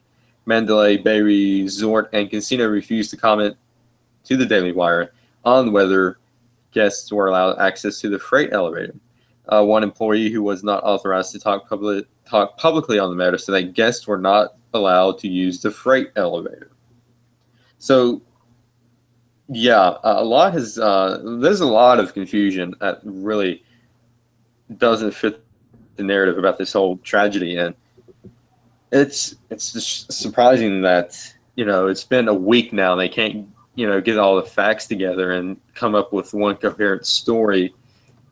I mean, there's been multiple reports. The whole ISIS thing apparently has dropped out of thin air because I haven't heard anything more about this dude being ISIS related, even though the Daily Mail said last week that ISIS took claim of responsibility for this. There hasn't been any more information about ISIS, whether or not they have been involved or not. Now the whole timeline about this is just really, really confusing and probably I have no idea what's going to happen. I have no idea what's going on. Well, it's been almost it's been nearly 2 weeks since that happened. Yeah. So, and I mean, this is, conspiracy-wise, this could be our new 9/11. Sharon Morocco says, such a cover-up. They think we are fucking stupid. Their narrative is falling apart. Yeah, it's true. Amy said, what about the chopper? That's where the shooting came from. I haven't heard about the chopper. Really? I haven't heard that. Have you heard of the chopper? No. Amy says she has some info on that. Amy, post that info. I want to see that. I'd like to see that. That could get interesting. If there's shooting going on from a chopper, my goodness. Yeah. Yeah, they said, and then there's like multiple witnesses that says there were people on the ground shooting at people.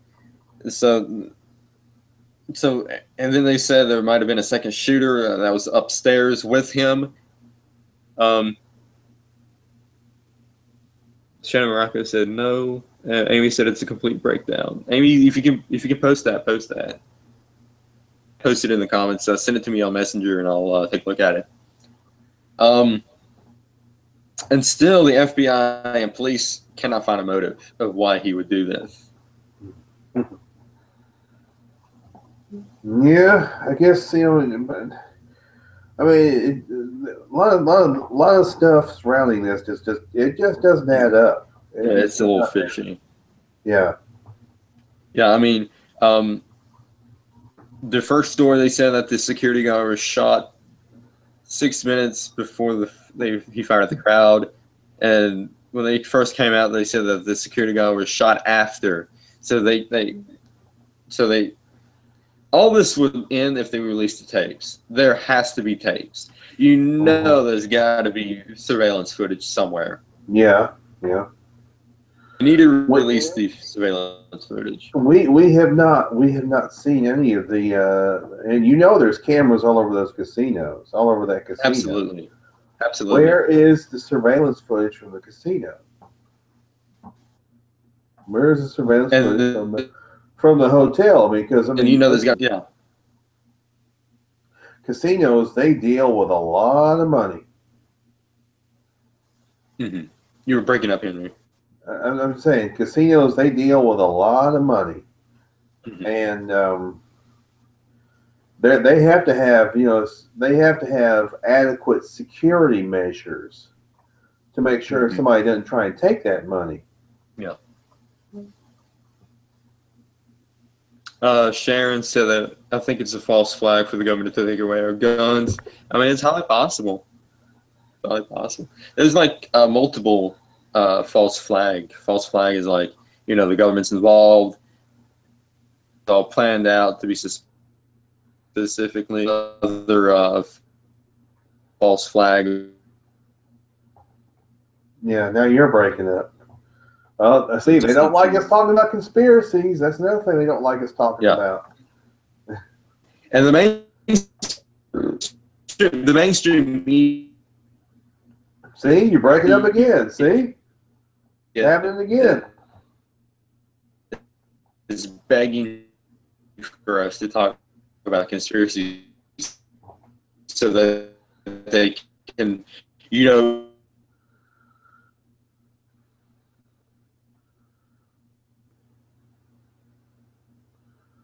Uh-oh.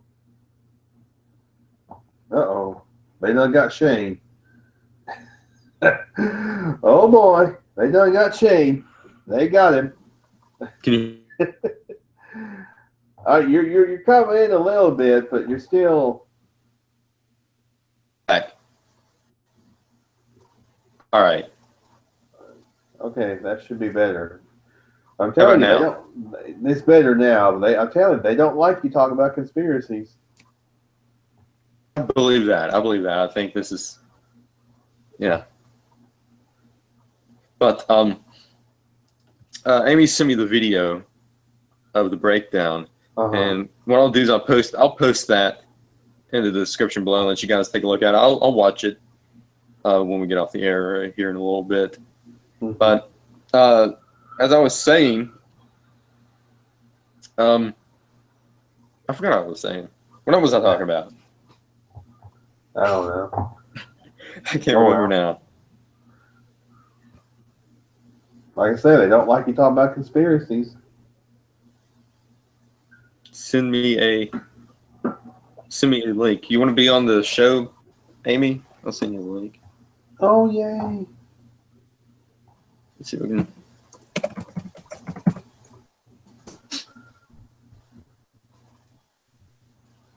All right, I'm gonna go ahead and send Amy the link. Hopefully, she can join up with us. Maybe she can talk about the whole breakdown of that video. Yeah, maybe so. There's been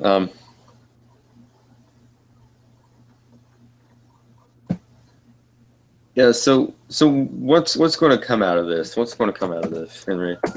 I don't know. I mean, is the government going to cover it up? Is you know, are we going to get the full straight story? Oh, now I know what I was saying. The video cameras. Mm-hmm. All right. Now, if this dude, they claim they claim that this dude used the freight elevator, I'm sure there's cameras in the elevator. Mm-hmm. Get the footage from those cameras. Amy, I sent you the link, so hopefully take a look at your Hangout thing. Hopefully you can join us.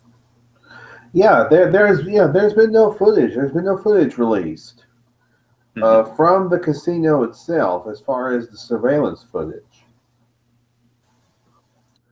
And see, that could tell us something. You see, that surveillance footage could tell us something. Yeah, and you think there should have been surveillance footage released by now? Exactly. I mean, after almost 2 weeks, there's been none released. Mm-hmm. Suspicious. Yeah, and they wonder why we question these things. They wonder why we question these things. Yeah, exactly. And I'm surprised people at the casino doesn't have any footage on their phones. They didn't take any video on their phones unless there's unless there's like a policy, you know, they have phones in the casino or something like that. But you think there'd be like, you know, and what about the people around them in the other rooms? You know, they've heard something. They should have, you know, heard something. They should have, you know, did something here or something. Sharon said they're trying to take away a Second Amendment. Yeah, that's the truth. Cameras wearing everywhere. Why haven't they showing us only videos from the people?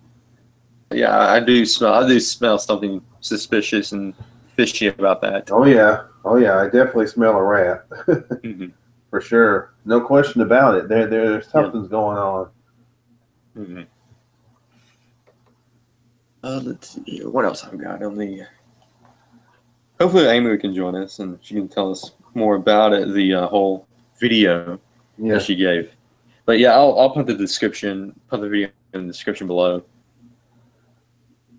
Citizens are sending their videos to Alex Jones. Yeah, he's taking videos. So if you have any videos, send it to him. Yeah.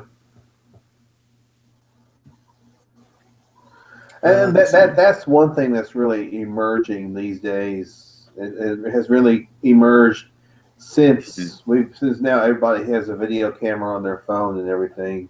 Citizen journalism. Yeah. Yeah, and that's why the mainstream media hates that, because they can't control the narrative anymore, because there's people out there with phones and cameras and everything filming it step by step all the way, and they can't cut, paste, and edit anymore to fit their narrative. And every so often you'll see a news report that'll have amateur footage from a viewer. Yeah.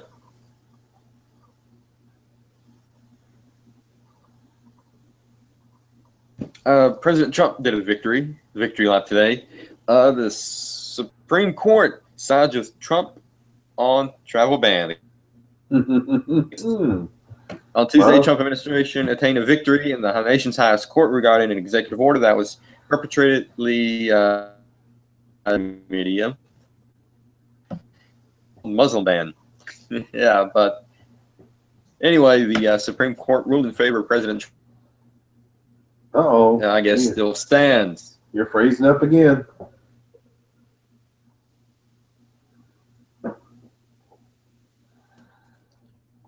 But I got the gist of what you were saying. Oh, crap. Pal Talk does not like Shane tonight. Someone's hacking into my system. Mm-hmm. Oh, wait a minute. Called me for some reason. Amy, if you can hear me. Yeah, they're coming after me. I'm afraid now. Hillary's coming after me. Telling you. Hillary. Oh no. Speaking of the Russians, they used Pokemon Go to influence the election. I don't know where they get that at.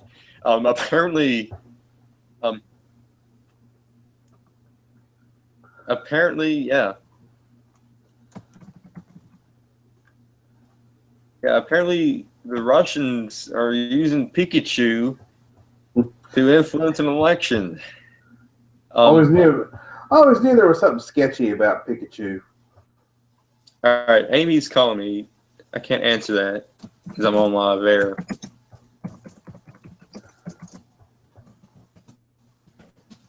Apparently, Pikachu's in Russian. Yeah. Even though Pokemon was created in Japan, there's some Russian influence going on.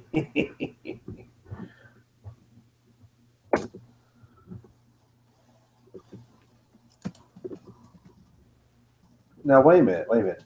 I thought that M. Bison from Street Fighter is Russian. Oh Lord, Street Fighter, watch out! they're influencing the election. Yeah, be careful. That'll be the next thing they claim. I mean, these people, they're just the left acts like they're all baffled about why Hillary lost.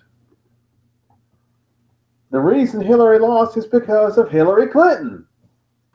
Exactly. I mean, take a look at the cover of this book. Face of evil right there. Do you want that as your president? No. That is the face of evil. Mm-hmm. It is. Oh boy. Let me bring up the article. Now this is from CNN. So CNN links Pokemon Go to plot to Russian election meddlers. That should tell us everything we need to know right there. The very fake news. Yeah. This is from the Forbes website. A quote from Hillary Clinton, because she talked about Pokemon Go. If you guys remember in her election speech, how do we get them to have to the polls? Good God. That is what I assume would be the first and last time Pokemon Go and the 2016 election would intersect when Hillary Clinton uttered that cringe-worthy line at the campaign rally last year. I was wrong. Late yesterday, CNN. When was this posted? It was posted today. So yesterday, CNN broke a story that tracked the online activity of a Russian-linked Facebook account across other forms of social media. The account, which founded from the page "Don't Shoot Us," was meant to be a faux Black Lives Matter type activist group, but the 254,000 member page was actually run by members of the internet research agency, what CNN calls a Kremlin link troll farm.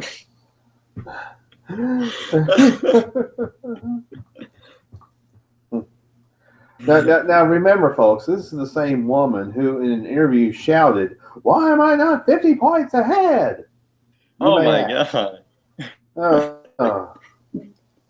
The group across YouTube and Instagram as well, Facebook.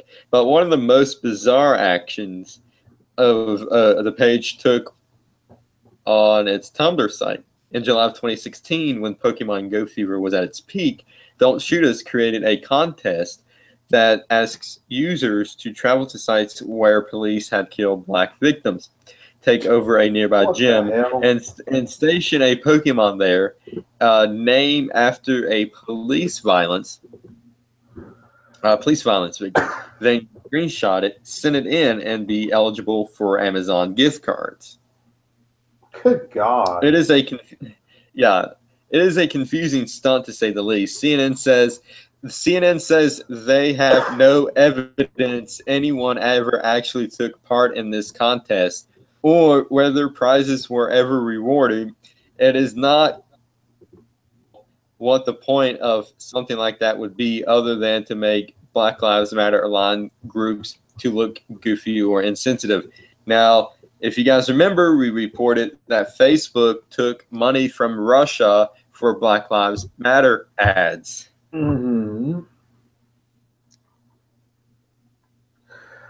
This is just the kind of stuff that makes you just shake your head. Just Oh, and facepalm at the same time. Yeah.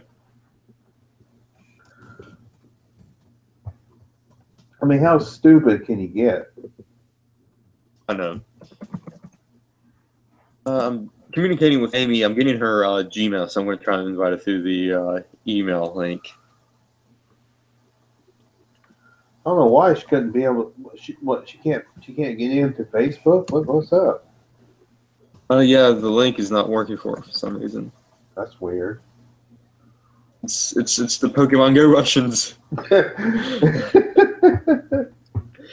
All right, let me continue on with this Forbes article because it's probably going to get as sane as it here. But this link, however bizarre, has caused Go developer Nictanic to comment immediately, refuting they had any idea what was happening and that the event was not facilitated through the game itself. It is clear from the images shared with us by CNN that our game assets were appropriated and misused in parties without our permission, Nictanic said in the statement. It is important to note that Pokemon Go as a platform was not and cannot be used to share information between users in an app, so the platform was in no way of being used. This contest required people to take screenshots from their phone and share over social networks, not within our game. Nictanic will consider our response as we learn more. It strikes me as mildly amusing that the one feature fans have been asking for in Pokemon Go for ages, a way to communicate with other players, it decided that Nictanic's best defense of the app was never to use directly or organize an event like this. It is done through third parties. Clearly, it is impossible to find fault with Nictanic here, as the trolls were just capitalizing on what the time was a world-sweeping phenomenon, even if their ultimate goal was nebulous. Let's continue on. Ask mobile analysis from firms senior on what they thought the Go was used here, and they made a made use of the strange situation. They said, in the months leading up to the election last fall, Pokemon Go was immensely popular in the U.S. and was able to mobilize large groups of people to gather on one physical location.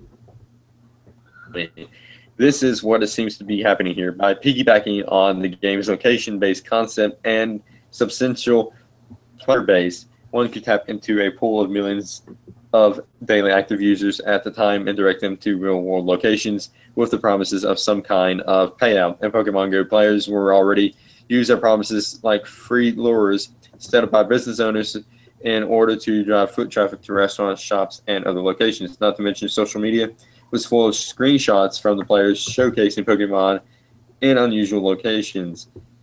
Yeah, this whole thing seems to be far-fetched. I don't believe it for a second. Amy, if you're still watching, send me your email so I can send you through email. Yeah, no, it's just this is just the dumbest crap. I swear. This saying now Pokemon Go. I remember when, and that was in July of last year when that was really going, and people were using their phones, to they got to catch Pokemon. I mean, to me, I thought it was just a huge waste of time.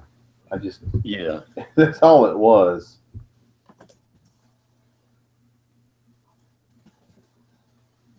I mean, it was a fad. Mm-hmm. It didn't last long. It just lasted out through the summer, and people stopped playing it. Mm-hmm. So it's kind of a far-fetched theory. I don't believe the Russians hacked into Pokemon Go and said, "Hey, vote for Trump." It's kind of it's an idiotic. It's so idiotic. Oh man. Let's see here.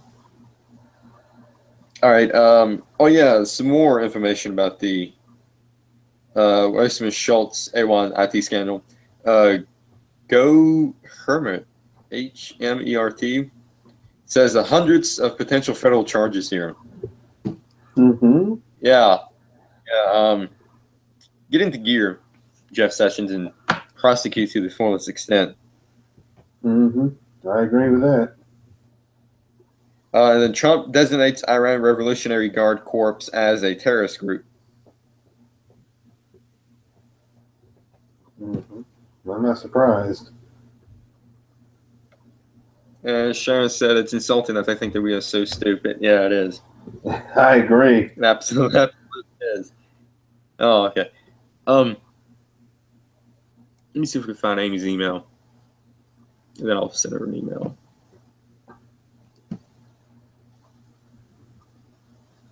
But I think we covered most of the stuff that was in the news this week.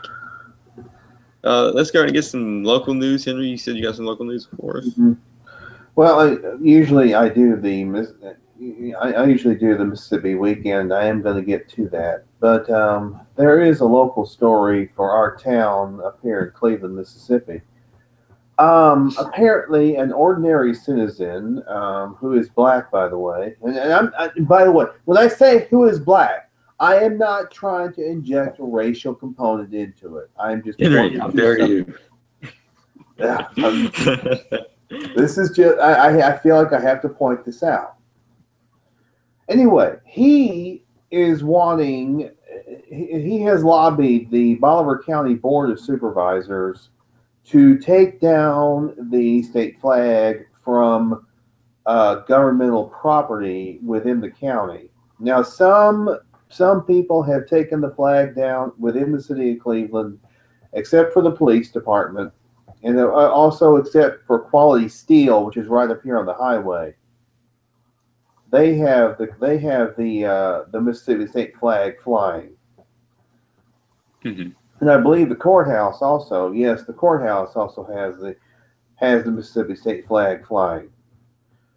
Now, the thing is, it's one person, lobbying these individuals. I know that there's lots of, oh well, sometimes one person can make a difference. That's true, but I mean, this is just, And he, of course, he's trying to claim that it's a racial division, and then you know that symbol is an indication. We need to move forward. That was a symbol of the past. It was a bad symbol. It was associated with this and this and this and this. It's only associated with those things if you want it to be. It's only associated with bad things if you want it to be. I mean, it's just ridiculous. These people have to, have to. I mean, the views. It's like the voice of a small minority. All of a sudden, influences the great majority. Now he said that this individual was interviewed, and he said that.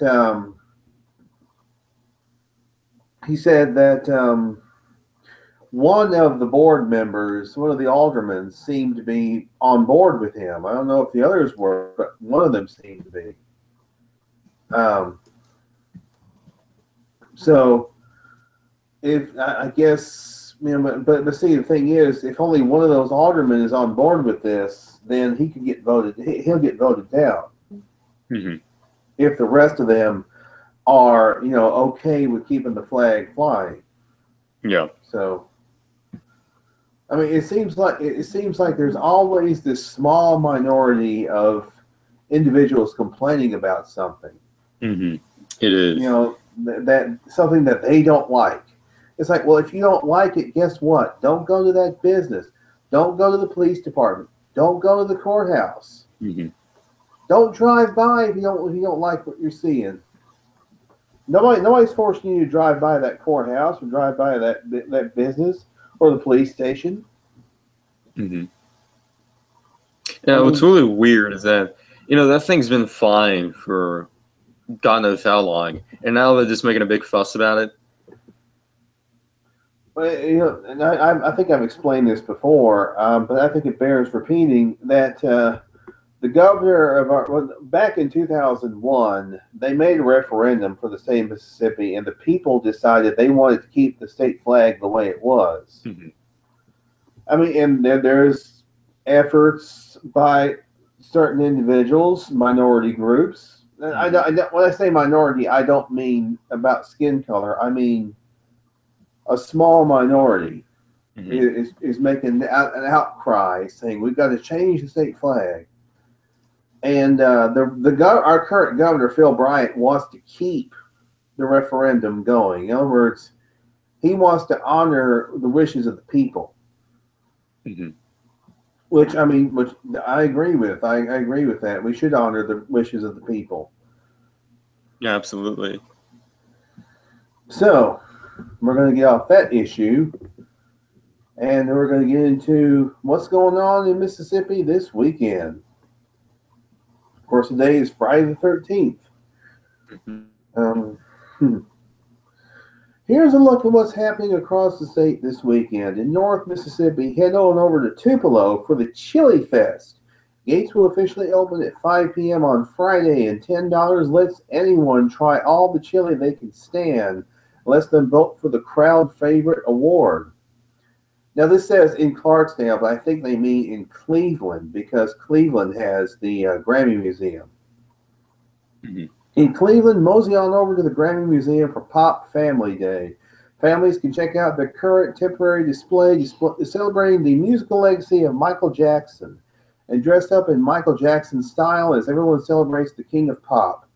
The Delta Arts Unfortunately, Alliance, I will not be there doing this. The Delta Arts Alliance will be leading art activities, and they will have a dance workshop with David Mullen. Costumes are encouraged for everyone that comes. On the coast, get spooky in Biloxi with a Halloween carnival. The Tivity BBM Elementary School will hold its 59th annual. Wow. Halloween carnival from 1 p.m. to 9 p.m. on Saturday. This year's carnival will include a silent auction, a haunted house, live entertainment, a costume contest, food and drink booths, a photo booth, and class-sponsored game/activity booths. So, for those who are wanting to get out and about this weekend, I mean, there's some stuff. Oh, and there's, I believe, Oktoberfest is happening here in Cleveland this weekend. Yes. Ooh, nice. October, like beer fest. Well, they're probably going to have some beer, but they're also going to have. There's also going to be some. I think I mentioned it last week. Memphis and May sanctioned barbecue is going to be taking place too. And they're going to have, they'll probably have several booths set up side by side, several tents and things like that, where people set up their smokers and everything, and they put that barbecue on, boy. That sounds good. I'm glad you brought up a chili cook-off contest that you had down there, because I found a news story. I wasn't going to do it, but you brought up a chili cook-off. But salmonella sickens 150 people who attended chili cook-off. Oh no! This is from Virginia, Shin College, I think. Health officials said about 150 people living in 8 states have been sickened by salmonella after attending a chili cook-off in Virginia. Dr. David Matson, director of the state's Eastern Shore Health District, said by phone Wednesday that half of them had sought medical treatment. Some of them have been hospitalized. More than 2,000 people have attended the 18th annual CHINCOTEAGUE Chili Chowder Cook-Off and Car Show on September 30th. Matson said that most people sickened by the bacteria have already become ill with diarrhea, vomiting, and fever. But some sick after 2 or 3 weeks. Officials are asking chili cook-off attendants to fill out a survey to see if they can determine the bacteria's source. People who have gotten sick live in Virginia, Maryland, Delaware, New Jersey, New York, Pennsylvania, West Virginia, and North Carolina. So that's actually a pretty local story to you. So that's not very far. I have no clue where that place is. But it's fairly local. I mean, it's not but it's right. It's in Virginia. I'm like, it's right next door. It's right next door. So I figure I share that since you mentioned a chili cook-off. Oh Lord. Yeah, so be careful. Be careful at those outdoor chili festivals and things like outdoor food festivals. Yeah. Actually, I blame the chili cook-off people for contamination. Yeah. I got a few more. I've got a few more news stories for you guys. West Virginia legislator to consider 2 tax bills. Charleston, West Virginia. Governor Jim Justice is calling lawmakers. I shall return. I gotta use the facility. You don't have salmonella from the chili cook-off, did you?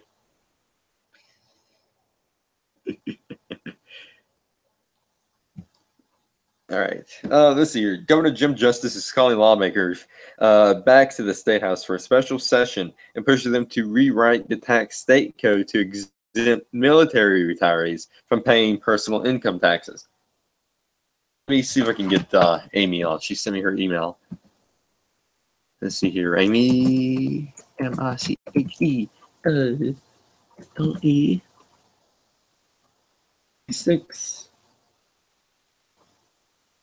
5685 at gmail.com. If any of you have any backlash, just send your email to Amy. She will read it, and she will read your email, and she will respond and say, deal with it. In a proclamation, Justice recalled the state legislator starting at New Monday to address 2 tax issues that lawmakers advanced, but didn't enact earlier this year. The second would increase the credit allowed against personal and corporate net income taxes for spending on historical.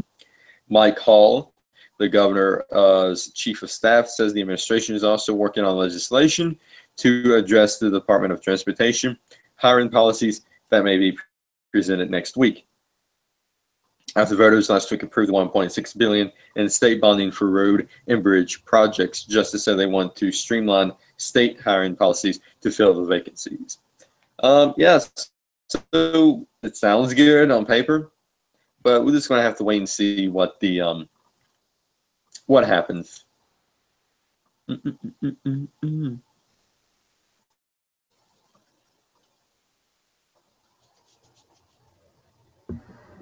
Okay, I'm back. And so the tax bills that Justice wants is to the first of them is to push to rewrite the state tax code to exempt military retirees personal income tax. The second one would increase the credit allowed against personal and corporate net income taxes for spending on historical rehabilitation. And also, if you guys remember last week, we talked about the road bond. Of it approved of the 1.6 state and bonding for road and bridges project. Justice said they want to streamline the hiring process to fill the vacancies. I hear someone pinging. Not me. Oh, okay. Amy's messaging me. Oh, okay. Open, and it brings me back here.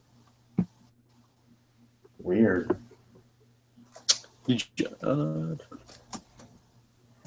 Well, the show's almost over anyway. She's on her phone, so that might be a reason why she can't come in. Yeah. Weird. Might have to join next week. Yeah, I won't be here, but yeah.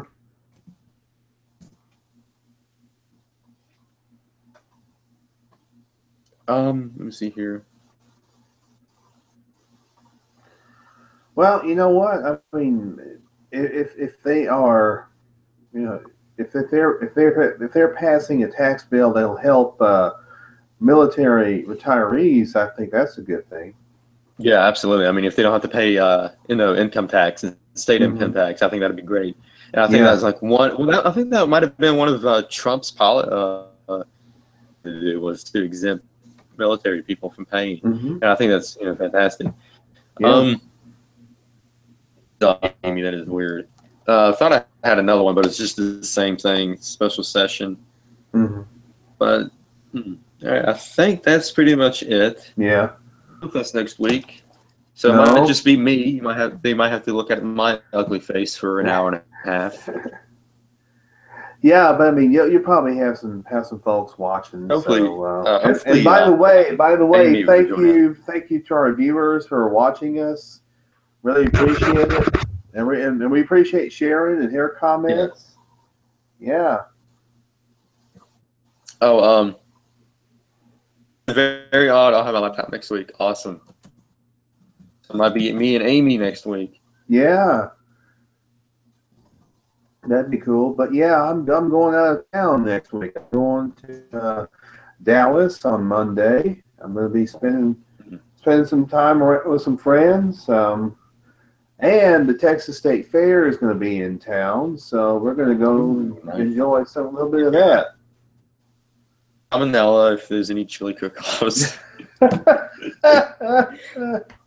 Sharon commented, said, "Well, fuck those chili cook-offs." And Sharon said, "Thanks, guys." Shane, hey,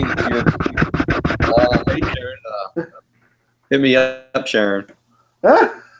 Remember, I'm single. But anyway, I'm single. Yeah, I'm going to be in Dallas for a couple of days, and then I'm flying to California on Wednesday. Oh, I'm so sorry. We'll be attending the 50th anniversary celebration for the famous Bigfoot film, the Patterson Gimlin film. I'll be in California for 5 days, so I will not be here next week. Sharon said, "Have fun in Dallas." Well, thank you.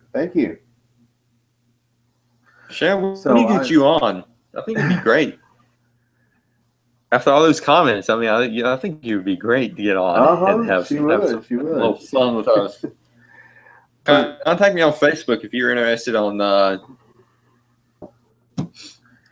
But yeah, but I am going to be in California. We are going to have a live show late Saturday night on our other channel. Let's see here. All right, so there's not going to be a real or not real next week on Wednesday on the other channel, Looking for Bigfoot. We're going to put that until the 21st, which is going to be the late night show. So next week, the only thing we've got going is a not mainstream. I'll be live. Might be by myself. Hopefully, Amy can join us, and Sharon. She says she loves to join us. So message me on Facebook, and I'll give you the details on how you can join. We have a lot of fun doing it. I have so much fun doing it. Stream media, a new one, and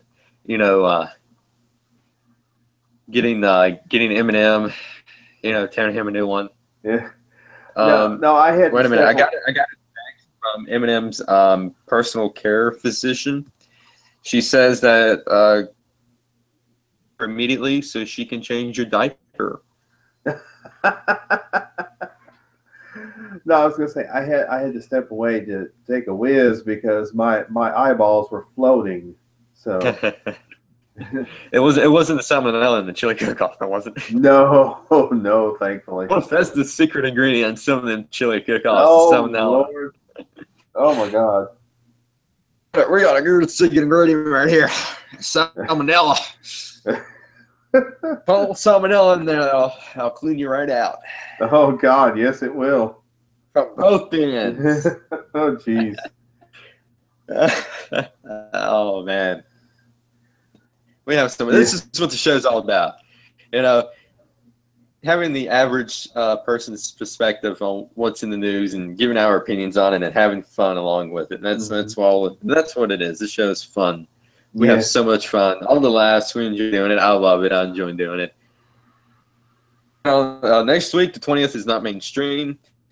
Saturday, we're going to have a multiple plethora shows, I guess. Multiple shows from 6 in the afternoon up until whenever we stop our show. That's going to start at 1:30. Yeah, because that'll be 1:30 Eastern, because it's going to be like 10:30. It's going to be 10:30 Pacific time, PM. 8 p.m. Eastern Standard Time. And I'm a night owl anyway, so I will be. I will be awake. I'm a night owl anyway. I'm going to have to load up on coffee and probably beer to help me get through. And I'll be giving a full report on the Patterson Gimlin film. I call it Patty's 50th, the celebration and everything. My roommates might join me. Kevin Morrison and Abe Del Rio. They're going to be there. No, you guys going to be in a hotel? Yes, we're going to be in Eureka at the Red Lion Inn. Eureka. So hopefully their Wi-Fi's good. Yeah, hopefully.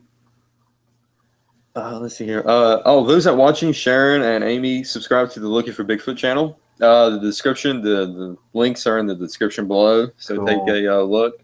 And also, Sharon, if you like The Walking Dead, the Walking Dead cast is going to return on the 28th. The 2 weeks. Webcasting Dead. There we go. Webcasting Dead. That's it. Webcasting Dead. Yes. The webcast. 2 weeks. 2 weeks. 2 weeks from tomorrow. I can't wait. Yeah. Oh, man. But a week from this Sunday is the season premiere. The season premiere. And we might have Negan on the 28th. we may have Negan. Yeah.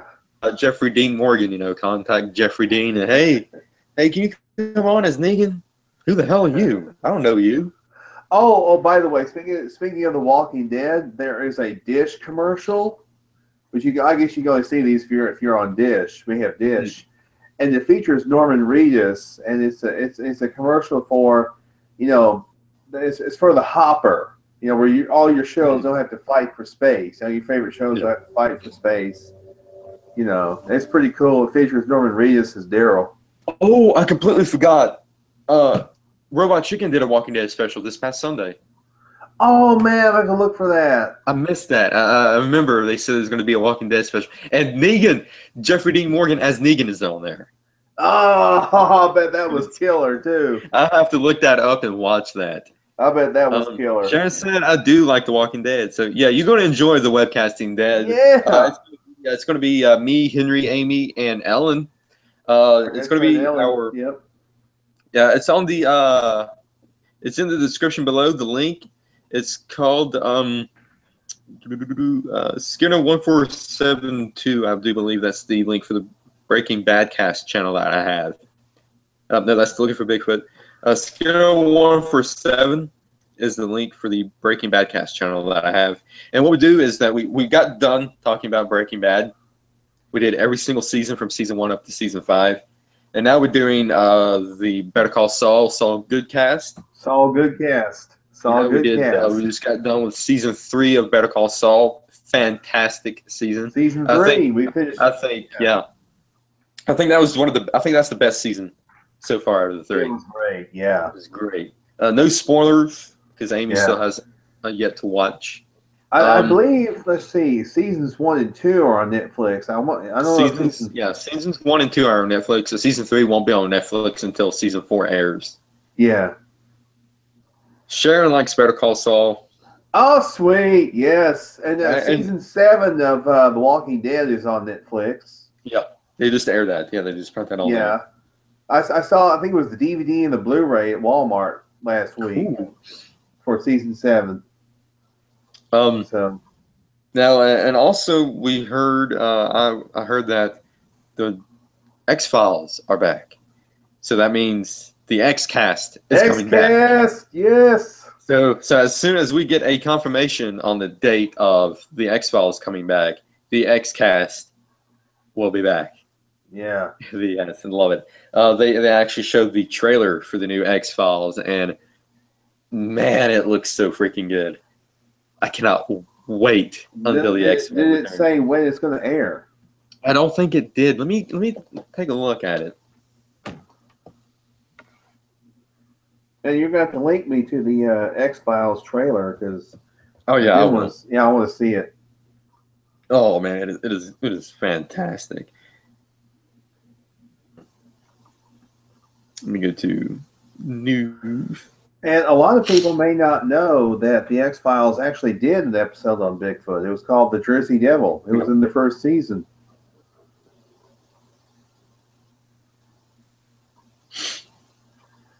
And it was a good episode. We reviewed it actually on the X-Cast. Yes, we did.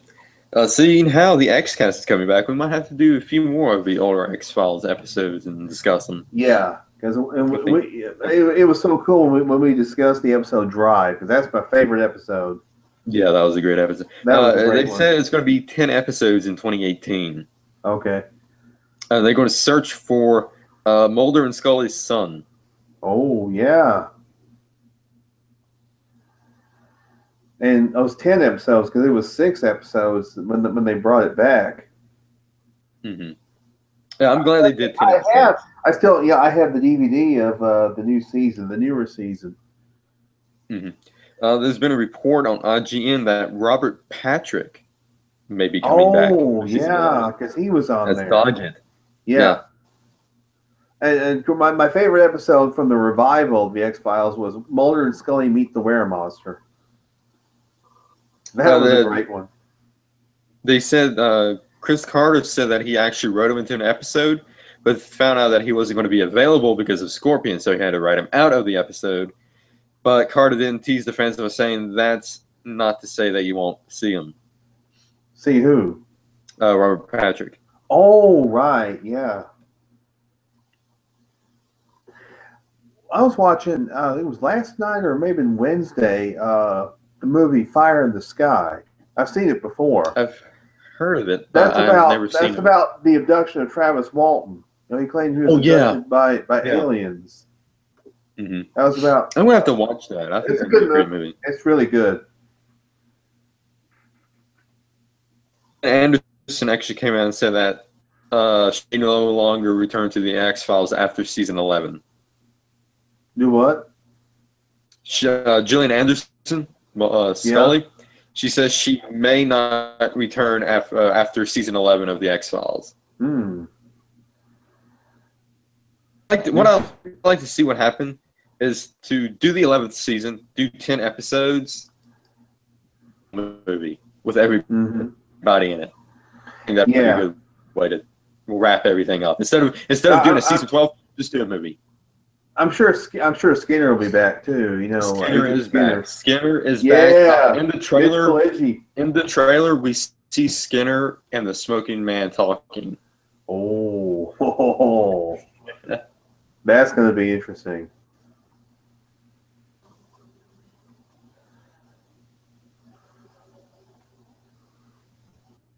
I think that's going to do it for us tonight. Tune in next week for another Not Mainstream. We don't know what's going to happen. Henry, unfortunately, won't be here with us, but hopefully Amy and hopefully Sharon can join us. If not, me staring at the camera, talking about nothing. I'll just stare at the camera for an hour and a half and say nothing.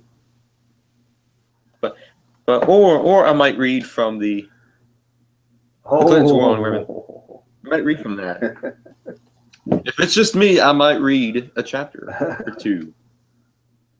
Do like, let's see, what was it, Andy Kaufman saying, we have to read from the Great Gatsby.